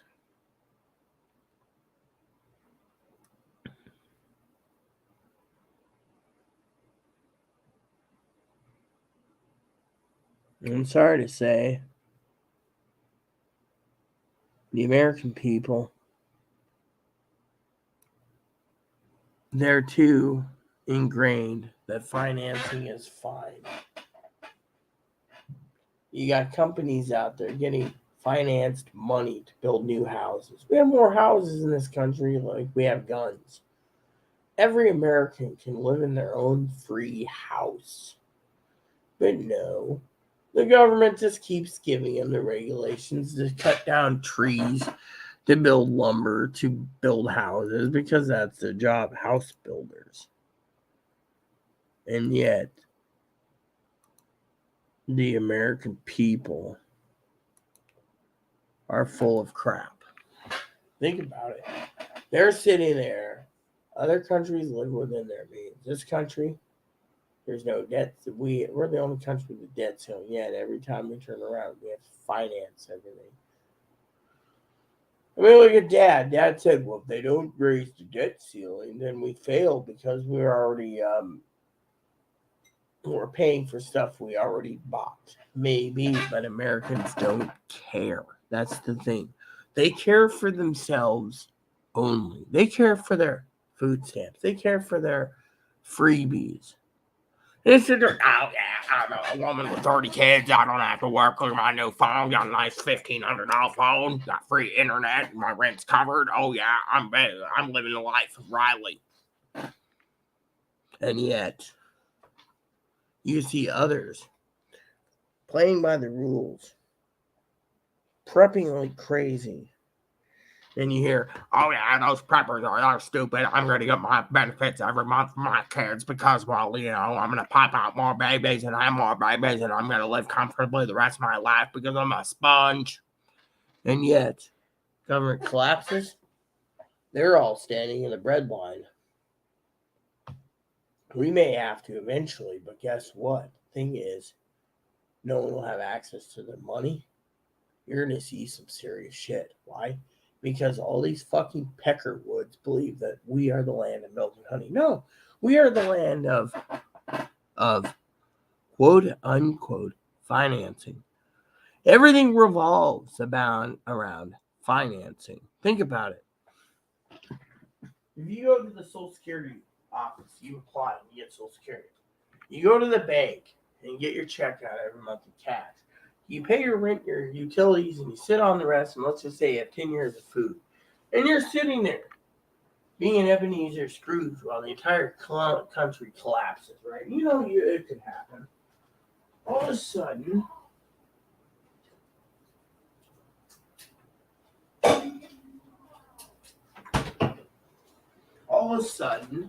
it does. Who's the one that's going to basically be blamed for it? Republicans will blame the Democrats. Democrats will blame the Republicans. But deep down, everything is financed. Think about it. My mom once told me a story. A good story. A moral story. She'd come home with ducats like this from working. Sometimes she was working as a waitress. Sometimes a chauffeur. Sometimes a barkeep. Stacks of money. And she said, this is the real McCoy right here. Might not be backed by the gold standards, but people believe in this green stuff. When it starts going away on plastic, that's when you got to worry, she said. I said, what do you mean? She said, because you go to the store. My mom would have stacks of money. You know what she'd do? First of the month, she'd go down to J.C. Penney's. She'd go down to Lamont, Sears, the Bon Marché, pay off the credit card because she had the money to do it. She never defaulted if she could. When things went downhill and people sent things overseas, that's when she cut up the cards that she didn't need anymore. Sears didn't have what she wanted. J.C. Penney didn't have she wanted. She got rid of them. But think about it. Think about it. They were pushing credit, easy credit. But the truth's in the pudding. Nowadays, it's all about financing your meat. Sooner or later, they might have finance plans for fucking eggs. Eggs are scarce. We'll do a payment plan. For $19.95 and $5 installments of 4 payments, we can give you a dozen eggs. Me, I would be like, I don't need the eggs. Thank you very much. High in cholesterol. There's 2 reasons why they're fucking doing this to the American people. 1, control.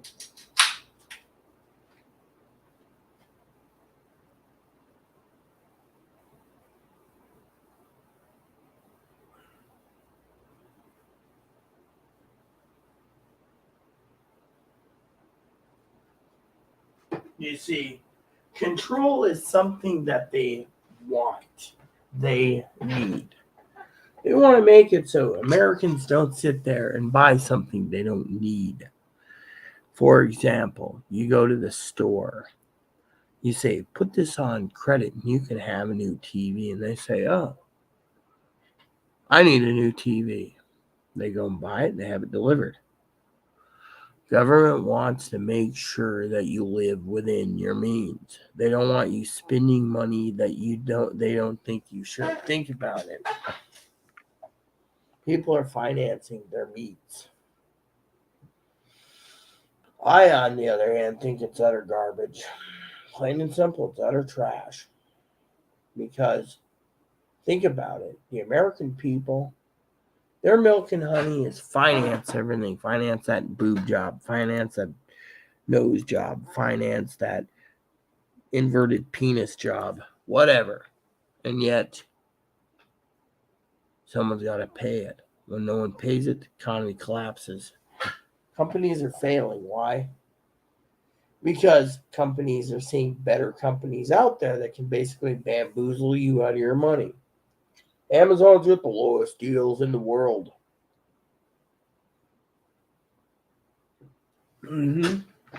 Lowest deals, right? And yet, we the taxpayers go through Amazon. And yet then Amazon says, oh, look, we're changing our policy. Now, you, the taxpayers, get to wait 14 days for your order unless we get it in a nearby warehouse and everything's condensed. Place an order.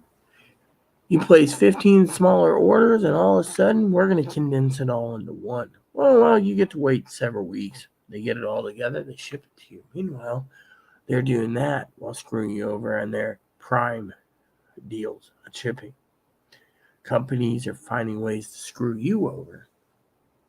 You see, Amazon knows that if you're buying groceries and you're using food stamps, they can take and live off the food stamp interest. The government lets them while they wait 2 or 3 weeks. But if the stock market crashed and you're in waiting for your 6-month supply of ramen, you're now screwed because Amazon gets to keep that money even though the stock market crashed and you're out 6-month supply of ramen. So that's why they say, oh, buy it at the local store. But the local stores are running out.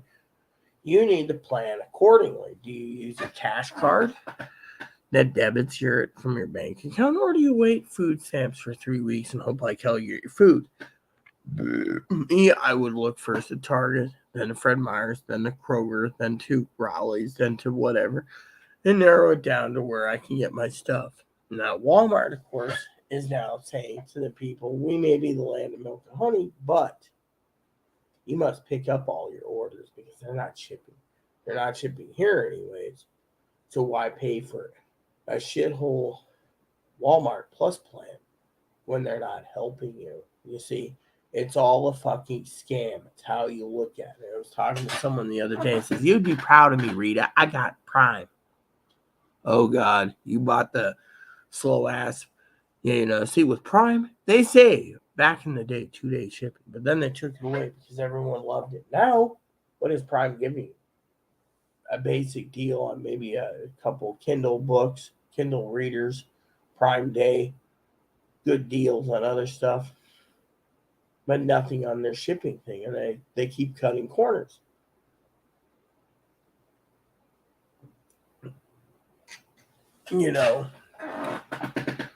I, on the other hand, am tired of people claiming this is the land of milk and honey when it's really the land of finance everything and don't give a shit about others.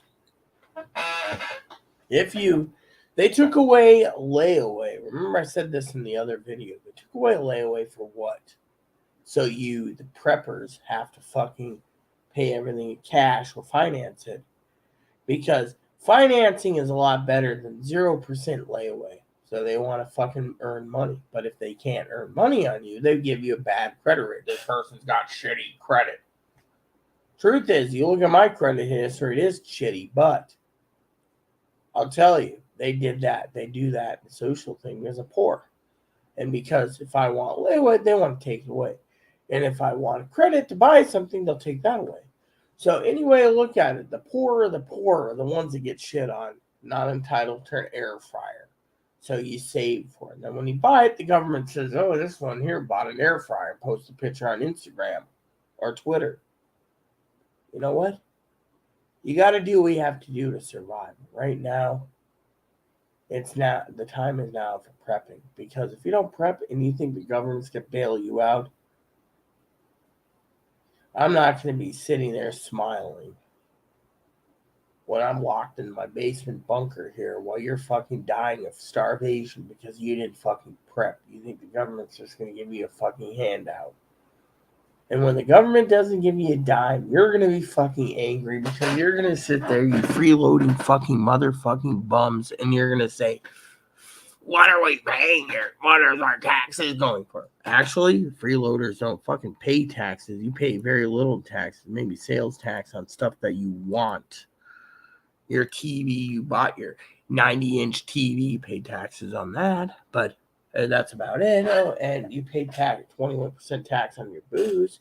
You pay 21+% tax on your pot. You paid 10% tax on your beer. 10% tax on your wine. But do you own any property tax? Do you own a yacht for luxury tax? Do you own a car for luxury tax? No. No car, no taxes. No car, no gas taxes. Everything they sit there and they say, right? Country's going to fail in another way, right? They keep forcing us to go green. How's that working out for you people? Paying $1+ a gallon for tax on gas. Now they think they could charge you $100 tax on a little jar like this of gunpowder so you can reload. Think about it. $100 for tax. They're thinking of taxing the shit out of you on ammo so you can't afford it. Why? Because this is a way. And then what did they do with that money? Let's just say Teldor's a gun owner. He goes down to the local gun place and he says, I need reloading equipment. They say, okay, but you got to pay $100 tax for this little jar of gunpowder. You want more gunpowder? Bigger tax, $250, $500. He says, there's shit. Then he goes and they say, oh, by the way, you want the casings, the brass casings? They call them casings.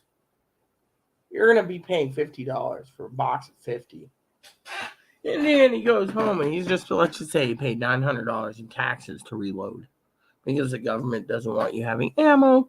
And if they can't tax the shit on you on guns, they'll find another way saying, oh, well, this helps the homeless youth organizations in downtown Chicago when you pay for your, or homeless downtown youth in Fargo. Right, I'll use Fargo. This is why there's a push for civil war. There's too much taxes. And I don't support violence, but you see where I'm going with this. And yet, the fucking freeloading bums think they keep getting more entitled. Think of it. You walk down the street.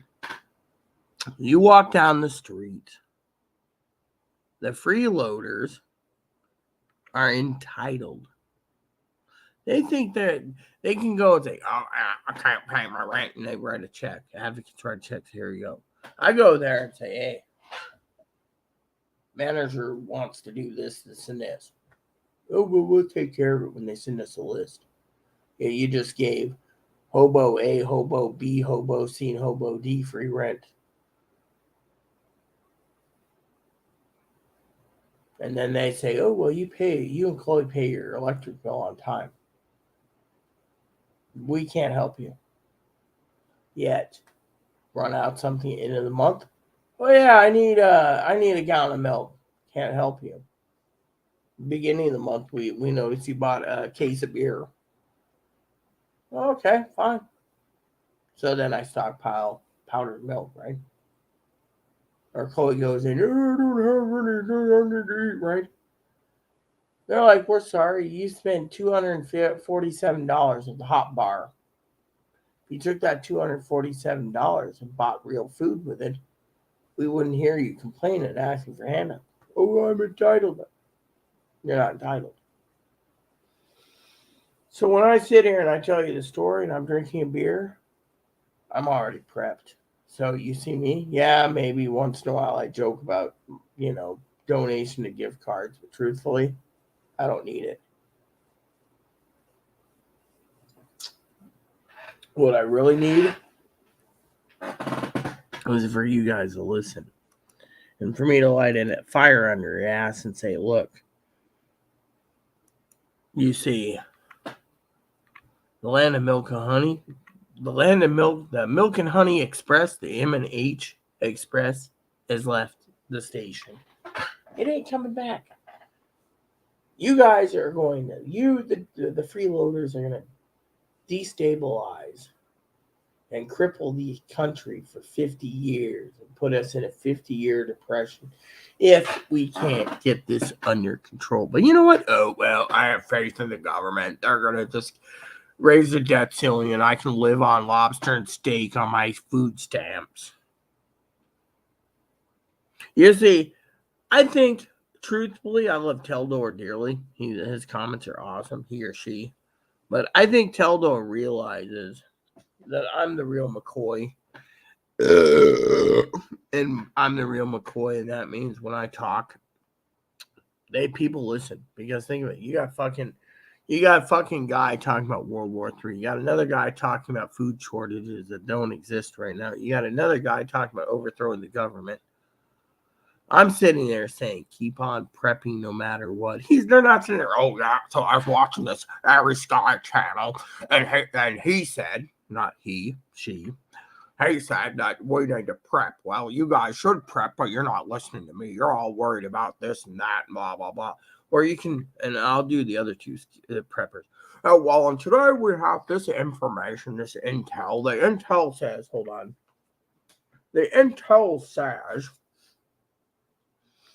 that there's a food shortages all in the Midwest, Oklahoma, Nebraska, Kansas. There's no food anywhere. Better stock up and prep, people. Or the third one. So we got a situation there. Code red. Definitely a code red. World War III's on the brink. We got to worry about nuclear war. We're all going to die. Better get your potassium. Oh, by the way, go to my shop. I sell stuff, you can survive that way. That's going to be a great way to help me out, and it helps you out survive. And then you got me, who sits there and tells you the fucking truth. Putin's just waiting for the banking collapse. And, look, let me tell you another truth nugget here. I love truth nuggets. Truth nuggets are one of my favorite words besides toy. Truth nuggets goes like this. Putin knows that the Republican Party is not going to budge under Biden saying, we're going to send more aid to Ukraine. Really? The only way the Republicans are going to send money to Ukraine is if Biden's got something on each of the House members in the Republican Party. Otherwise, it's pretty much blackmail. What are they going to do? Oh, well, we'll give in. No, they won't, because there's no money to finance it. We're not the land of milk and honey. And secondly, the Republican Party knows that we shouldn't be bailing out other motherfucking lazy-ass Peckerwood country that needs our aid. You do know in the 1970s, 1960s, on a special assignment, the royal family sent Princess Margaret to a dinner. And the Queen extended her hand to President Johnson for 2 days of hunting at Balmoral Castle in exchange for the British Empire getting a loan from the United States. So as soon as Margaret, the Queen, said, don't screw up, Margaret, we need this loan. Margaret goes in and they're playing parlor games, right? And they say Johnson was kind of crass, and he said something like, "I'm a big Johnson," and everyone laughed, being, what Johnson means, I assume. Well, in the end, when the Queen found out Princess Margaret played parlor games with the President of the United States and the loan was secured because he thought it was fun, first he said, the royal family, they just keep squeezing our fucking tits and balls, asking for more money. And yet they don't offer us it. Well, they offered you a 2-day hunting trip in Scotland. Oh, yeah, fucking Peckerwoods, son of a bitch bastards. And then he meets Princess Margaret, who's basically keeping up her game. Not for the loan, but In the end, Margaret and Johnson had a private meeting, and Margaret says, "I don't give a shit if you tell the fucking U.S. government, the U.S. government tells the fucking U.K. government to blow off. I want to say from the bottom of my heart, that's the most fun I've had in a long time." And the president took sympathy because he could have told Congress, "Don't pay the United Kingdom, those greedy bastards that keep squeezing our nuts and balls," or when he heard from her that she never gets out much and she doesn't have much fun, Johnson felt sympathy. The UK is still in dire straits. They keep asking for loans. But truth's in the pudding, people. Why is it in the pudding? Think about it. People come to us for loans. When they default on their loans, the U.S. just say, okay. But if we default on our loans for financing other people, we're at fault.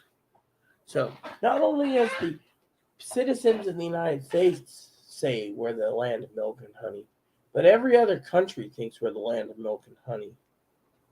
You got to ask yourself, what is the land of milk and honey? Is it cash on the barrel? Is it financing? Each person determines the land of milk and honey differently. I'm going to use the restroom, and then I'm going to give you an example of something. Something that I dwell on. Besides wanting a snack and all I have is Doritos.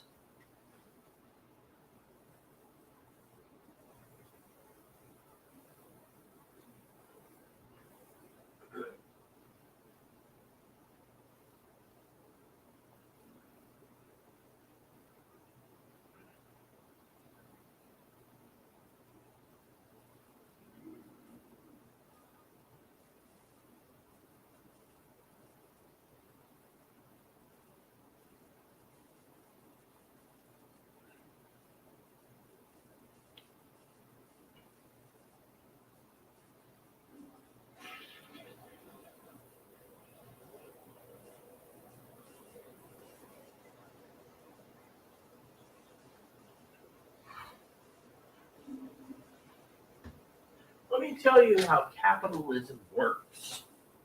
You see, there's a game company out there. Love that soap. And a game company released a collection coming out this year. 100,000 copies. The scalpers sucked them all up. Then turned around and are selling them for $1,000 to $2,000 a piece on eBay, right? Now, if the Black Swan event happens, they might have 2,000 or 3,000 copies that they can't move because they were too fucking greedy. You see, greed is taking over this country, and yet the scalpers don't realize that they're going to be screwed over. You see where I'm going with this? So, while they think it's easy picking and someone's going to pay $1,000, no one's going to pay a fucking $1,000. What's happening is these companies are going to fail worldwide because they're allowing the scalpers to go out and buy up every piece of canned food and say, "Oh, you want tomato soup? I'm a third-party seller. I got 500,000 cases. All you got to do is pay me $250 for that case of soup." Then, when he doesn't have the $250 and people aren't stupid to pay it, his food goes bad in his garage. And then he's stuck in his warehouse with 250,000 cans of soup that he can't move because Mr. Greedy son of a bitch decided he was going to scalp the people. This is what they call the land of milk and honey. Rip people off. Your best bet, people, is to not to give in. I would say, with a heavy heart, don't. My advice to you all is think about it. The Milk and Honey Express left a long time ago. What happens is we're just catching up. 2008 was a housing crisis, and then 2001 dot-com bubble. If I were you guys, I would buy food and water and not invest in anything you don't need to. Me, I'll tell you a story. Here's a story of a man named Putin. Do do do do do do do do do. A grifter. Have you seen that thing? This guy makes a theme, right? And he's always talking about the Shady Bunch, right? Have you ever seen that? The Shady Bunch. That's how they all became the Shady Bunch. Do do do do do do do. By Roy Zimmerman. Here, I'll give you the link.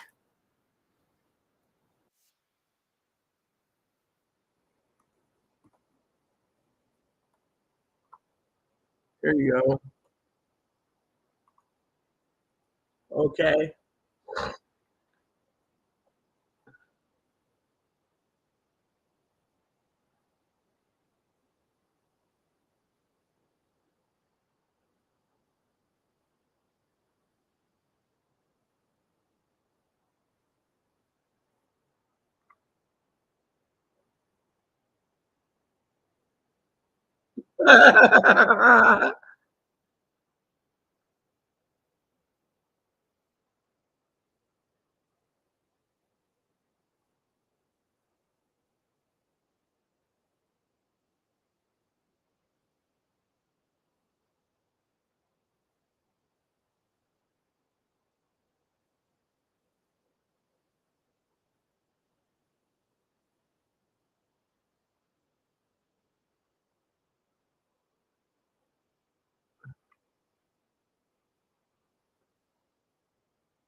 Yep. So, anyways, the Shady Bunch was funny, okay. But, anyways, let's get down to real seriousness here. You see, the United States kept financing everything, and that's all they do is finance everything, and that's all they do is finance everything, right? Well, what if banks can't start financing? The Federal Reserve keeps raising the interest rates to cover financing. Give me 1 second, would you?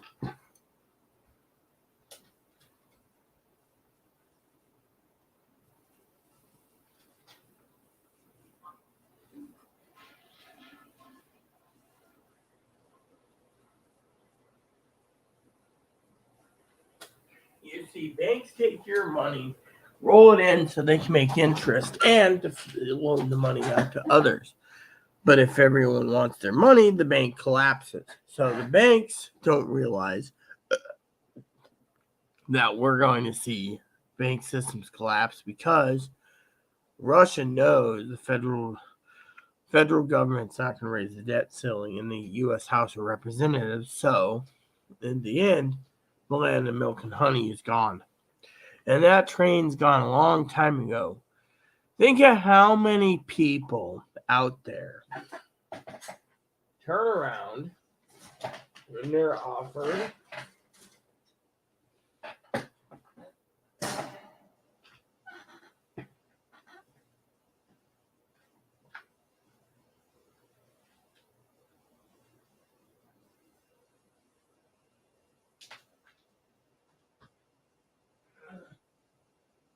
before you think this is animal cruelty, it isn't.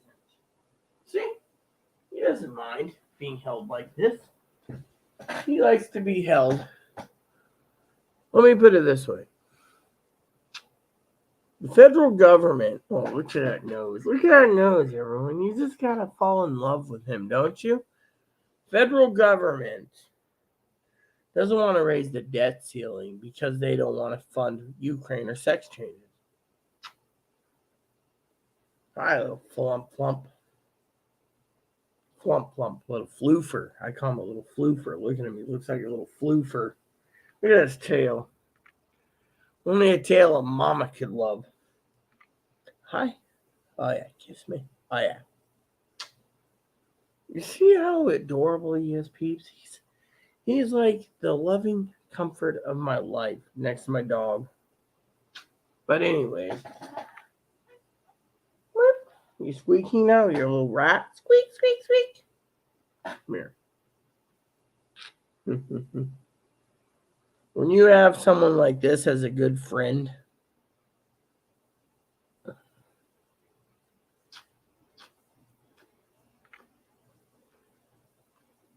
Oh yeah.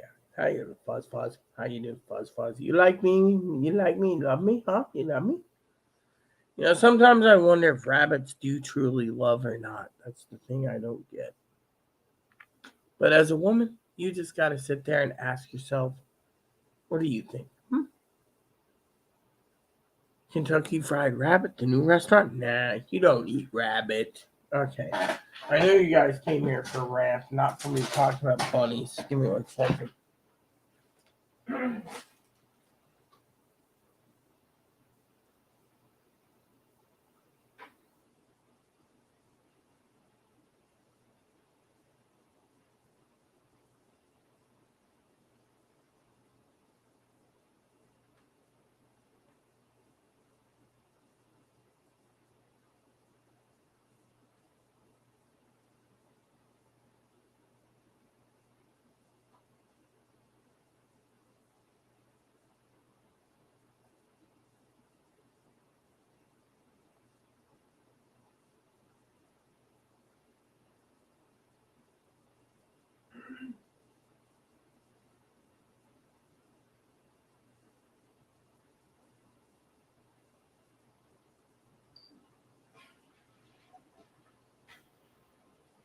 Okay, so before I log off for the night,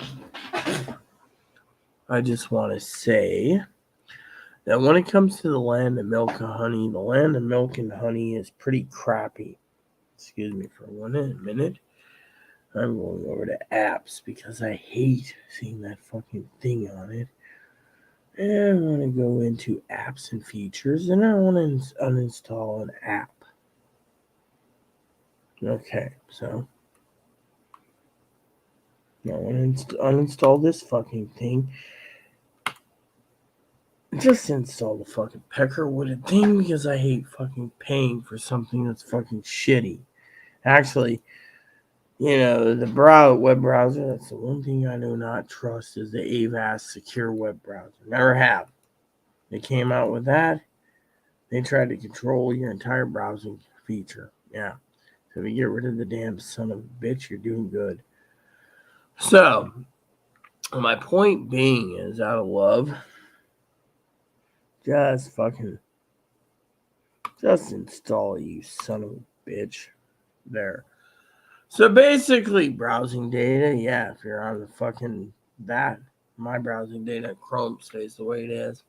So, my point is I'm tired of these fucking Peckerwoods trying to add something bonuses to their free program to spy on you.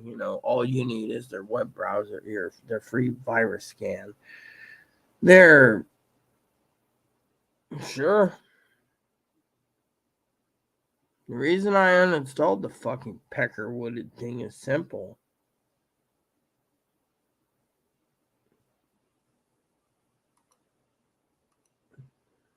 Hold on.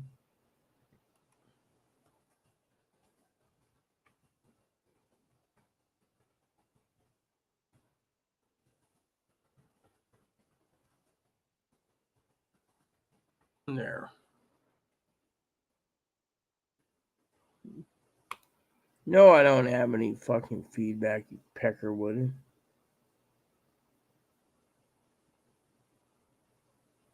No, I'm not going to allow you to fucking do it, Peckerwadded cocksuckers. Why'd you run and install it? Because I don't trust your browser. You see, even someone like me can try to keep cutting corners if I can, but you see me swearing? No. Well, yes, you do see me swearing, but you see me basically telling him the real reason I installed something? No, because if I did, I'd be using the damn straight up swearing words. Now, let me tell you what's going on, okay? People financed everything in the 80s and 90s onwards. But the government said that's not enough, right? So, what is the government doing? The government started working with Microsoft, Apple, Safari, Apple Safari, Microsoft, Internet Explorer, Edge, Google Chrome, Mozilla Firefox, also known as Netscape. And guess what happened? They turned around and they wanted to know our browsing history so they could tell us what we're interested in buying. Look at that guy. He gets arrested, right? He wants to know how to dispose of a body. His web browser said this. Why is the government? Oh, well, we went into this and did that and did this, got a warrant on his computer. But it's all saved on a server. Think about it. They don't even trust you on your own computer. So if you deleted everything off your computer, they'd still fucking find it through they're admitting there's a database that tells you what you're fucking doing on your computer. So they went to me and they're like, oh, she's looking up Harvest Moon stuff, Discord, Amazon, and YouTube. And the daily going over for video game news. You see me going in and be like, how to dispose of a body. I mean, literally. Think about it. Government knows what you're fucking doing. That tells you right there, those cocksucking morons. If the government knows that you're fucking browsing the net, right? The government also knows who the fucking preppers are. They're like, oh, Keldor, Pee-wee, Zoe, Higgins, Rita, Fanny, they're all preppers. We gotta put them on the watch list. Why? Because they can. They're afraid of us, you see. Then they see my channel, right? I don't condone violence. They don't mind the conspiracy theorists that are fucking making a living because they make money off the tax. They're like, oh yeah, that guy there, he got $4,000 this week on donations. We just get 10% of it. That's $400 minimum. We make $400 by mismanaging and monitoring. With me, oh, that channel's not going anywhere. No, we don't have to worry about it. But it's the small channels people got to watch out for because small channels tell the truth. Big prepper channel, oh yeah, World War III, you better prep now, buy my crap. Whereas everyone else turns around and sees what? Sees what? Think about it. What I'm telling you is all the truth nuggets. Yeah. When things run out, the fucking preppers are going to live. And yet the fucking non-preppers are going to hope the government kills us and takes our food to give to the fucking non-preppers who didn't have to lift a finger but say, oh, they got food over there. They're lost as the next time we're dead. Oh, yeah, thank you. I'm eating this loaf of bread. I had 6 family members killed for this loaf of bread, but I'm grateful for this loaf of bread. Meanwhile, we're all dead because the military kicked in our door and took our bread because fucking old Biddy thinks that she's more entitled than us because she didn't have to lift a finger but make a phone call. This is the way it's going to go in the world. And you don't think so. Look at what the fucking government's trying to do. They're trying to slow down capitalism. In some ways, it might be a good thing. I was at the store the other day. I was telling you guys this the other day. And what did I see? What did I see? I saw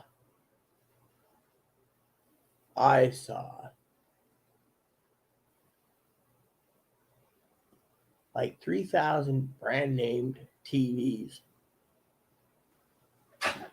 In a world where I used to see Zenith no longer available, you see Toshiba, you see Hi-Air, you see Vizio, you see, whatever happened. I know Teldor will make some cool story like, oh, they banned it or they discontinued. Whatever happened to fucking Hitachi?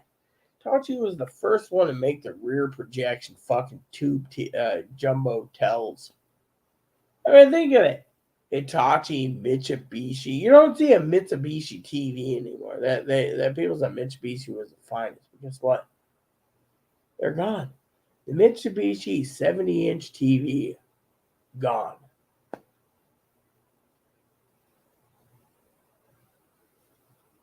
And yet, no one cares. No one cares about Mitsubishi TVs. You see where I'm going with this, peeps? All these brand names you remember. I mean, look, let me just tell you a story about something that's right. People used to finance, right? I'll tell you what the stupidest thing in the world is, right? In the beginning, oh, great. Back to my storytelling, right? In the beginning, hold on.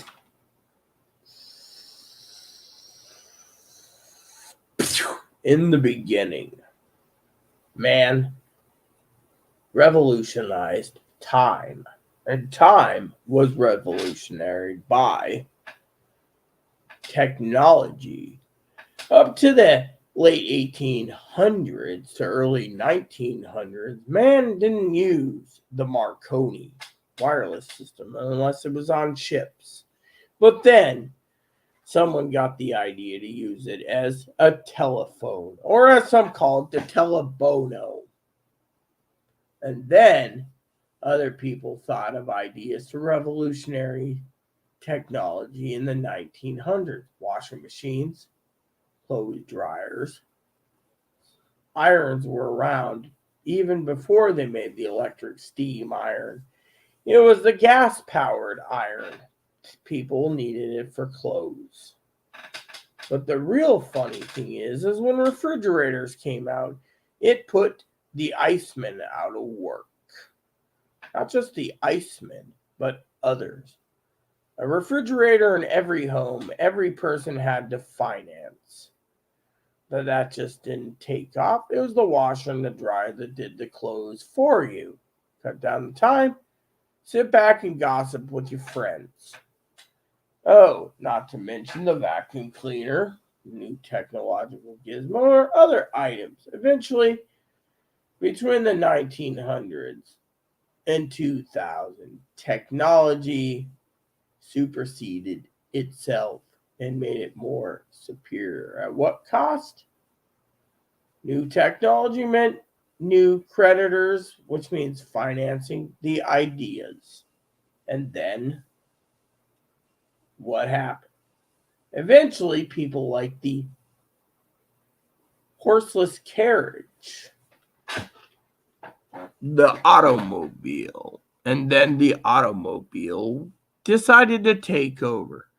Eventually, the automobile was either wrecked, left on the side of the road with no gas, or picked apart for parts. But the car industry was turning them out crazier and crazier with low income and low payment models to build this car. And then food prices went through the roof because everyone needed food. 9 pounds of bacon, 9 to 12 pounds of bacon cost about 50 cents a slab. That went up in price. And then, let's not forget the stock market at 29. When the stocks hit hard, people started killing themselves. Why? Because everyone's wealth was financed on the back of others. Fake money, fake credit. The people that made the money is the one that suffered the most. The people that had the credit, what did they do? They ended up with yesterday's junk. Then no jobs all around. Companies started laying off because their credit for the companies, personal credit, was financing low-cost junk. And then when the stock market crashed, these people didn't have much. What was the most prized possession in the 1930s, 1929 to 1941, before we got into World War II? It was every man, woman, and child liked, quote unquote, their radio. But in today's economy, in 2023, the radio is obsolete. They put it on phones. No one uses it. They put it on scanners like Higgins, Baofeng, UVR5 doesn't work.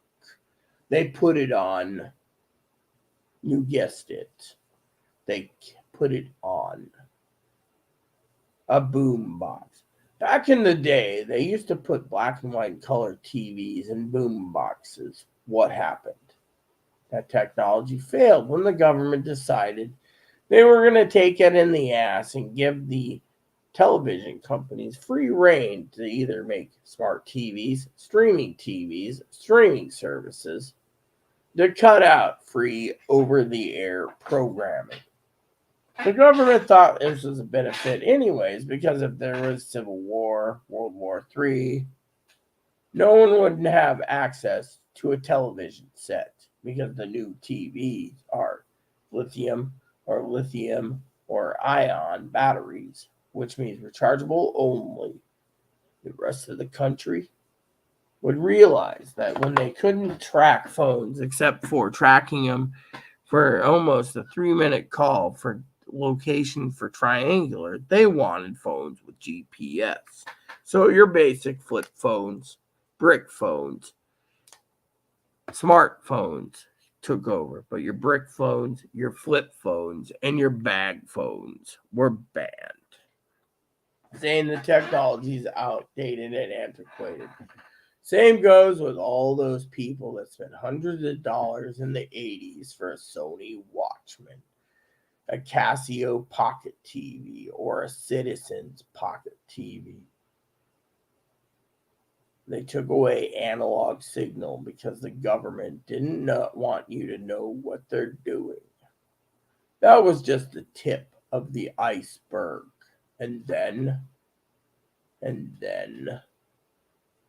over the years, they're saying that the security of the people, the law enforcement, are more important than the average citizens who needs to get their news off of a police scanner. And those police scanners are going to be obsolete by 2040 because no one is going to want to know what's going on. They claim criminals listen in on the police bands. Criminals. Can you believe that? And when that lie doesn't fix, they'll say criminals are starting to listen on Broadcastify. The land of milk and honey is becoming the land of communism, plain and simple. What you need to do is to realize and prep now. Prep the most as possible before the world goes down the shitter. And you have the financiers wondering why they even decided to do credit. Maybe for your homework assignment today, people, I, Morgan Freeman, need to let you know to do your homework assignment to find out why and who invented credit. And you'll understand it's a corporate greed thing. In the meantime, you all need to realize the land of milk and honey, the land of milk and honey, the LMH Express has left the station. Financing is only going to cripple you further. And even if they reset the banking system, they're going to still try to get you for something. Your best course of action is if you have nothing, they can't go after you. But they might try to see if you have social media. Facebook, Twitter, Instagram, YouTube, Twitch, or some other streaming service. The government keeps telling people to upgrade their smartphones, their flip phones to smartphones, because it's better suited for the technology. When 3G goes out, I'll go with 4 LTE. When the flip phones are changed out to 5 LTE or 5G, and they say flip phones are antiquated, I will personally get rid of my phone. Google Voice works just fine, but in a Great Depression situation, you won't even have internet. Hell, you might not even have the U.S. Postal Service today. So, make your connections. The U.S. Postal Service will like you anyways, because if you do have the Postal Service and they didn't dissolve it, Americans can turn around and do something that's blazingly happy. And that is Americans can realize that their prepping buddies on YouTube can write them a snail mail letter. It might get to them in 3 to 6 months. But at least they can know what's going on in the outside world when there's no newspapers. There's no internet. That is why you set up a network now to work together. So when it does happen, you all are prepared. The Great Depression, yes. The Great Recession, worse. It's going to be the Black Swan event. When that happens, God help us all. Financing is not the land of milk and honey. Does any of these finance companies have money to back their collateral for when they finance someone? Or is all the books cooked for credit only and you don't have any cash balances? Think about it. Dwell on it. Your homework assignment is today. In the meantime, me and my friend Rita are going to watch a movie, maybe The Shawshank Redemption, or a movie about the crash of 29. But for all of you out there, live long and prosper. Chew on this information, learn about it, because frankly, the world's going to hell in a handbasket. And you guys are instigating it by saying the land of milk and honey, where you can get free tits and free inverted penises and free fallow penises and free everything, where you don't have to pay for it. And then the country goes down the toilet. Look at all these Americans that finance Christmas presents this year. They're financing Christmas presents thinking because the Republicans were stopped, they don't have to worry about their land of milk and honey running out of milk and honey. Well, I'm sorry, honeys. The Milk and Honey Express has derailed. In several months, it will catch up that it has derailed, and you all are screwed in the ass. The best course of action, prep now, or go hungry and die trying. The preppers are highly motivated, and the non-preppers are going to rely on big government to bail them out. Personally, this might be the sorting the wheat from the chaff. Why? Because once you sort it, there's the survivors, and then there's going to be the pussy panty wastes. In my opinion, all is going to be revealed. So, in the meantime, it is movie time. For all of you out there, you've heard it from me. So, take it away, my friend Rita. That gives you a lot to chew on and think about for 3 hours and 9 minutes. Please add and subscribe. Please post comments. Please leave feedback, suggestions, like, subscribe button. So it's fun for the family, including your dogs, your cats, your bunnies, your service dogs, your service bunnies.